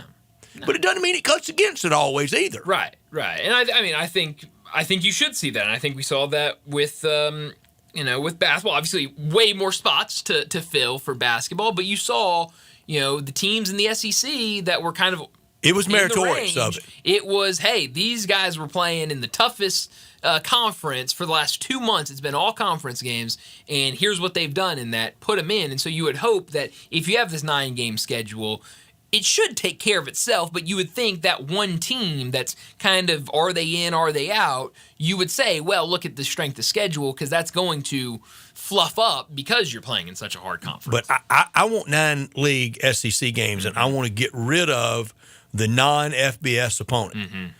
You can find somebody in the outer reaches of FBS like Kentucky this year. They open against Toledo. That's FBS. Yeah. Fine. Week 3 against Eastern Michigan. It's the outer reaches, but it's in there. I mean, it's it's not Long Island. Exactly. It's not the Citadel. It's not Alabama A&M. Yeah. It's not Illinois State. No, I'm with you. Because you're right. There are plenty of, and they're every group of 5 team in the country. If you call them and said, hey, we need someone to come down to the swamp. Hey, we need somebody to come down here to Oxford. Hey, we need someone on to the go way. Down. Oh, immediately. What's the deal? We'll do it. They're on the way at 4-1. Exactly. The contractual deals. I mean, especially some of these 5-1. Some of these smaller group of 5 conferences, they are signing up yesterday to do that. But my SEC schedule model, no chance it ever happens. In the 16 football coaches, my idea probably gets voted down 12-4, 13-3. 9 league games, we know, 4 at home, 5 on the road. It'll flip the next year. Then for your 10th game, that big opponent. Yeah. Like South Carolina's playing Virginia Tech, fine. Ole Miss playing Tulane, fine. Arkansas playing Notre Dame, more than fine. Yeah. That really makes it more than Tulane. LSU and Clemson. Ole Miss get a better opponent. Bama playing FSU. That's your 10th game. 11th game, somebody in the neighborhood. Ole Miss, I'll use Mississippi State. Kind of be on a 3 or 4 team contract deal with Memphis, Tulane, Arkansas State, Middle Tennessee, UAB, neighborhood. A tank of gasoline. Yeah. Even if it's going down, we still want to save money. That's your 11th game. My 12th game, this gets voted down 13-3, 11-5, 12-4 minimum. Another SEC team that doesn't count in the standings. It's like It's like a non-conference game. Yeah. Get somebody that you don't see very often with the balkanization of these schedules. Yeah. I'd like it. It's never going to happen, but I'd like it. Never. At Ole Miss, we've been to Mizzou one time since they joined the league. It's insane. I think I'm right on this, that Georgia still hadn't been to College Station. That's crazy. They've been, look, I know that it's still, in the long term, the length of history, it's still relatively fresh. They've been in the conference long enough for you to go down there. Get out there. And you're not even in a same conference with people like that. Ole Miss and Tennessee should be playing a lot more often. You're right. That's crazy. That blows my mind. I mean, you bring Tennessee that up. and Auburn should be playing a lot more. Oh, yeah. Brian, there was a time that Tennessee-Auburn in September was as big as what you've known Tennessee-Florida to be. Wow. Well, in September now it's really not anymore. Sure, yeah. But, I mean, you bring that up to me all the time of this team hasn't seen this team in forever. This team's never gone to that team. Every single time you bring it up, it blows my mind. It just doesn't make sense. And we sit around and fret that, we could lose Bama and LSU. We could lose we could lose the cocktail party. That's been talked about. Well, let's do my scheduling model and play, and it doesn't count against the league total in the 9-game total. I like it. I like it. That's why, I mean, everyone's trying to get ahead of football. And it would sell. It absolutely would sell. I mean, are you kidding me? It would sell way more than what is going on right now. So on the same day, we're kind of getting a little news about the SEC. Maybe they add another conference game on the football side of things. The ACC made it official this morning that they are shifting from 20 league games down to 18 league games in 2025-26 per release. This comes from John Rothstein. We want more in football and less in basketball. How weird is that? They're going to have every team is going to have primary partners that they will play. They're guaranteed they will play those teams 2 times. So here they are. So for Boston College and Notre Dame, they are primary partners. Clemson, Georgia Tech, Cal, Stanford. Finally, somebody making the right decision when it comes to Cal and Stanford. Tank of gasoline. Exactly. Duke and North Carolina, obviously. Florida State, Miami, Louisville, SMU, NC State, Wake, Pitt and Syracuse, and Virginia Tech and Virginia. So, finally you're some sanity. Yeah, it's Jim Phillips, PhD. He's got a PhD. He does. I mean, doctor. It is a breath of fresh air to see. It is because a year ago, if you had put this out, I would not be surprised at all if you saw primary partners Cal and Boston College. And Pitt. Yeah, exactly. It just makes no sense. But Cal in Miami. Yeah. Here's a little bit of sanity for you, though. So that is nice. But yeah, you're seeing the ACC, especially after what was a really bad year for basketball, where they were just every time out shooting themselves in the foot in conference play, saying, "Hey, 18's more than enough conference games. Let's go out there and play other teams." 2 things that happened last year in college basketball that won't happen again: the SEC having 14 teams in. And they're not going 31-4 against the ACC again, ever. No.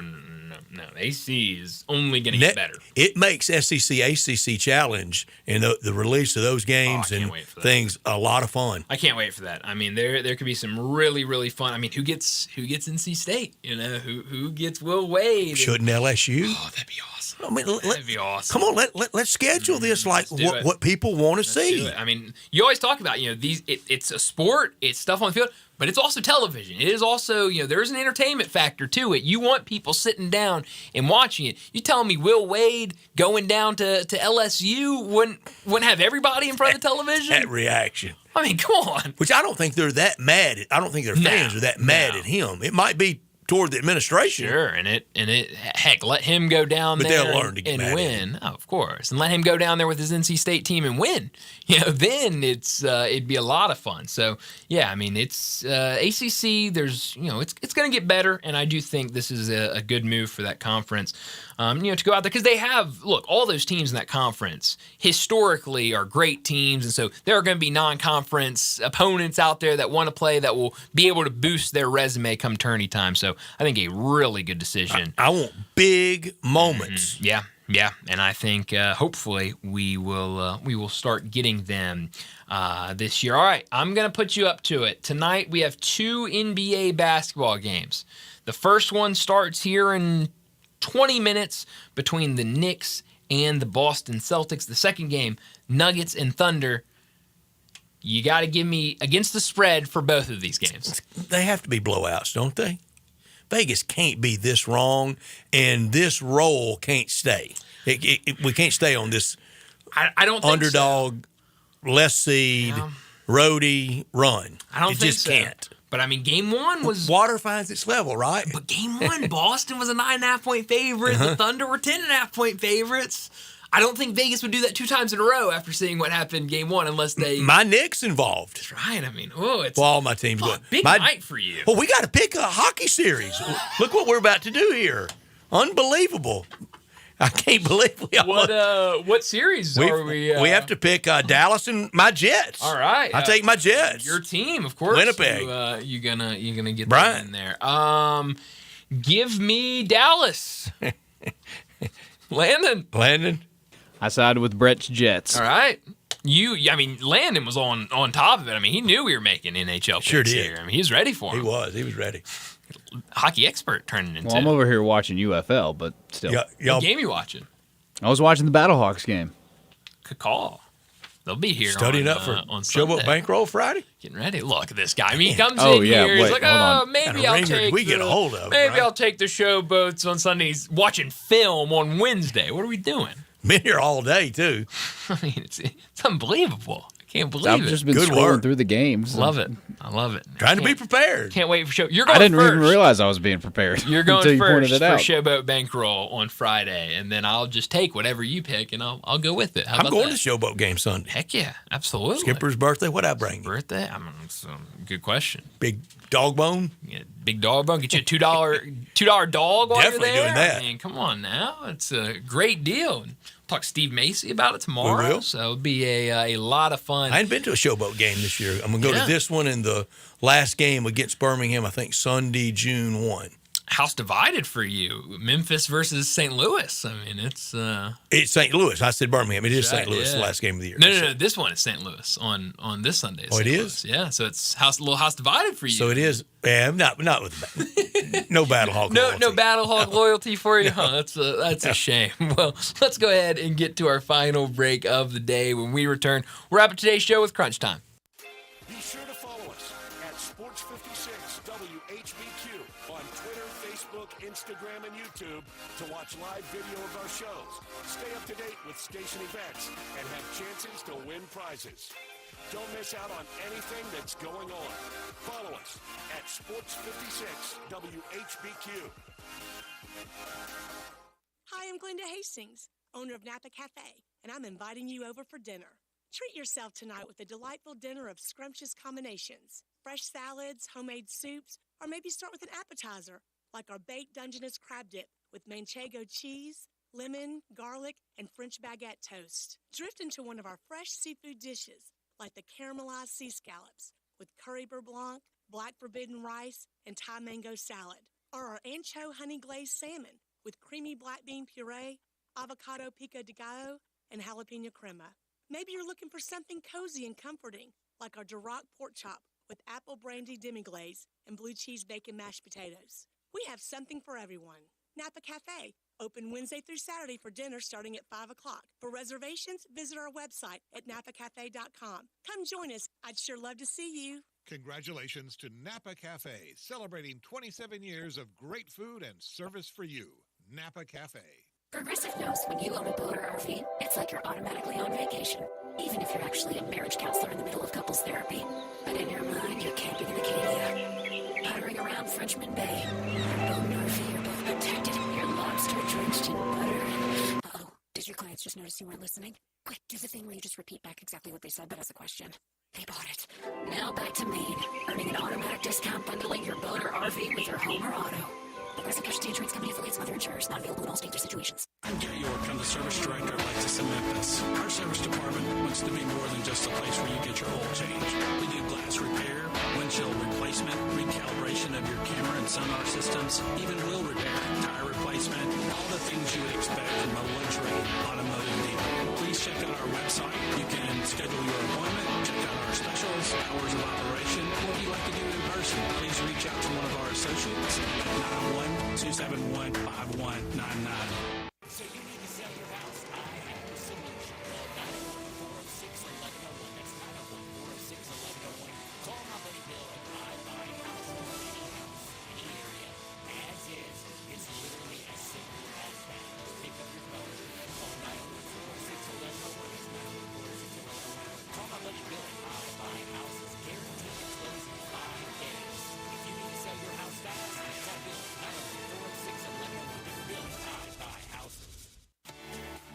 Jason's Deli, when you're dining in or picking up curbside, you can expect wholesome food and no surprises, just delicious sandwiches, crisp salads, and quick quality meals made with the freshest ingredients and no artificial trans fats, MSG, high fructose corn syrup, or artificial colors and dyes. Around here, a lot of thought goes into what we put into our food and what we take out of it, because you're not just taking a bite, you're getting a taste of who we are. New items are constantly being created to expand our menu for all tastes and special diets with vegan and gluten-free options available. Convenience and on-time delivery you can count on. It's just a click away at jasonsdeli.com, so whether you need to feed 5 people or 5,000, the team at Jason's Deli, they have the credentials and the commitment to keep you satisfied. Freshness is nearby at Jason's Deli with locations at Ridgeway in the Park Place Center, Poplar and Highland, Germantown Road in Cordova, and on Goodman Road in Olive Branch. Jason's Deli. It's wholesome food and no surprises.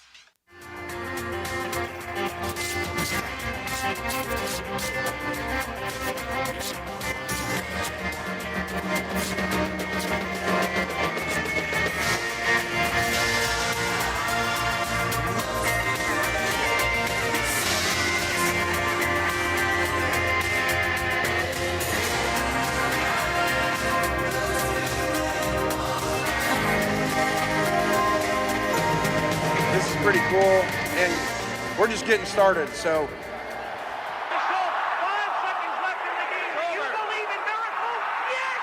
Spanning the globe.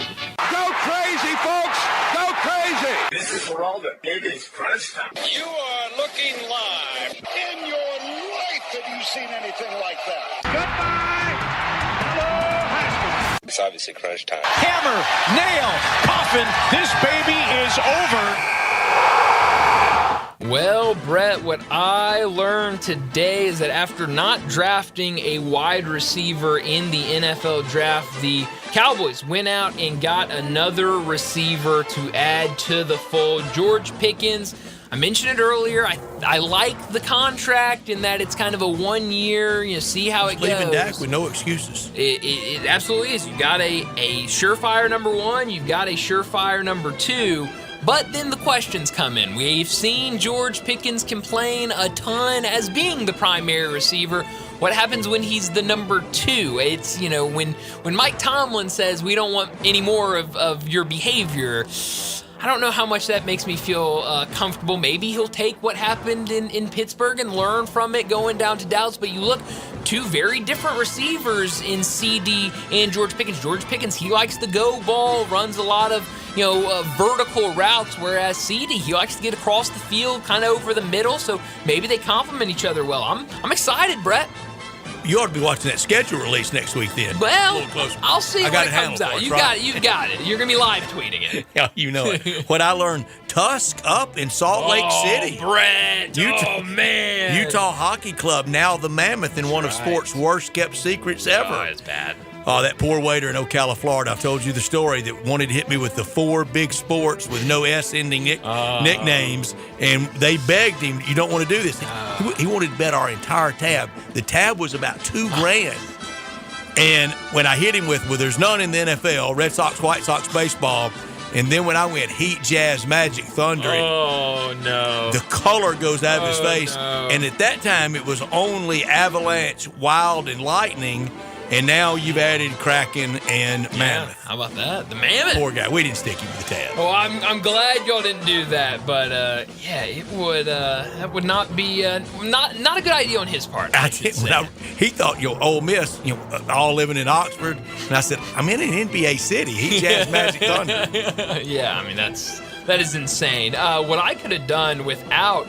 Talked about the Pirates on the field. How about the Pirates off the field? I mean, I don't know if I want to be going anywhere near PNC Park. Here it's beautiful. Here it's great. Oh, it is. It's the best that I've been to. You got fans falling over rails. You've got employees beating up on fans. And he should have. Oh, yeah. I mean, he should still be beating on. Gotten spit on? He needs a raise. What is going on? But, of course, you knew that was coming, which is where we're at. But, yeah, I mean, it's kind of Somebody spits on you? Oh, man.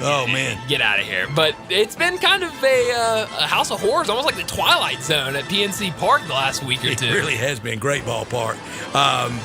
What I could have done with that, Jerry Wayne, he promised us substantive. Is this substantive. I'll count it. I like it. I mean, it's something. Average hands, below average attitude. Well, I'm Brett, trying to feel it. Brett, let's not think about the negatives. Let's think about the positives. Day talk Team-friendly radio. contract. All y'all do is be negative. He was a 1,000-yard receiver 2 years ago. I mean, come on. Think positively. Always trying to get somebody fired. My question is this it? Because I believe that we're going to see Jerry Jones in a month come out, and when he's asked about the moves in the offseason, well, we got George Pickens, didn't you see? I mean, we went out there, and that was substantive for us. I mean, I delivered. Is this it, or is there more to come? I fear that this is it. Where are you beaming tonight? Winnipeg for my Jets. Yeah. Does the beaming machine, have we figured out if it has GPS? Oh, of course. State of the art. I mean, come on. So he'll know where to get to Winnipeg because I don't. Beaming machine have GPS? I don't know where Winnipeg is. Please, you don't have to worry at all trying to get to Winnipeg. My Jets have never won a Stanley Cup, but they're the only team left in the playoffs that can break the seal this year. Everybody else got one. They did win in the WHA with Bobby Hull for lunch anywhere in town tomorrow for both of y'all. Mascot name of Winnipeg. Jetson the Jet. Landon? Joe. Like the J names. Mick E. Moose. Oh, that's beautiful. That's fantastic. That's beautiful. My life would be complete if I could meet Mickey Moose. Mickey Moose. I like that. I like that a lot. Hey, a big Brett Norsworthy night tonight in the hockey. Panthers, Maple Leafs, Stars, Jets. Your two teams Leafs, going Jets. at it tonight. My Knickerbockers. Oh, I mean, what a night of sports it is for you. Speaking of the Cardinals Knicks, already with a Oh, W. I mean, that's already behind us. It's a great day for Brett Norsworthy. Beam me to this basketball game that's going to get started here in about 10 minutes or so. Knicks and Boston. Doesn't feel like Boston can come anywhere close to the poor shooting performance they had in game one. Feels like this could be, if I had to pick one of these games being a blowout, I'd probably go with this one. Seriously, my favorite thing about hockey is how fast they can skate backwards. It's incredible. Backwards. It's incredible. I would kill myself trying to go frontwards. Yeah. I watch hockey and I'm like, man, look at how fast they're going out there. I can get out there and skate around and I can get out there and I'm pathetic. 15 baseball games from 11:05 till after midnight tonight. Yeah, oh man. It's going to be fun. Pair that with the playoff basketball, playoff hockey. It's going to be a good night in the sports world. But that's all the time we have. Enjoy your night. We'll talk to you again tomorrow afternoon.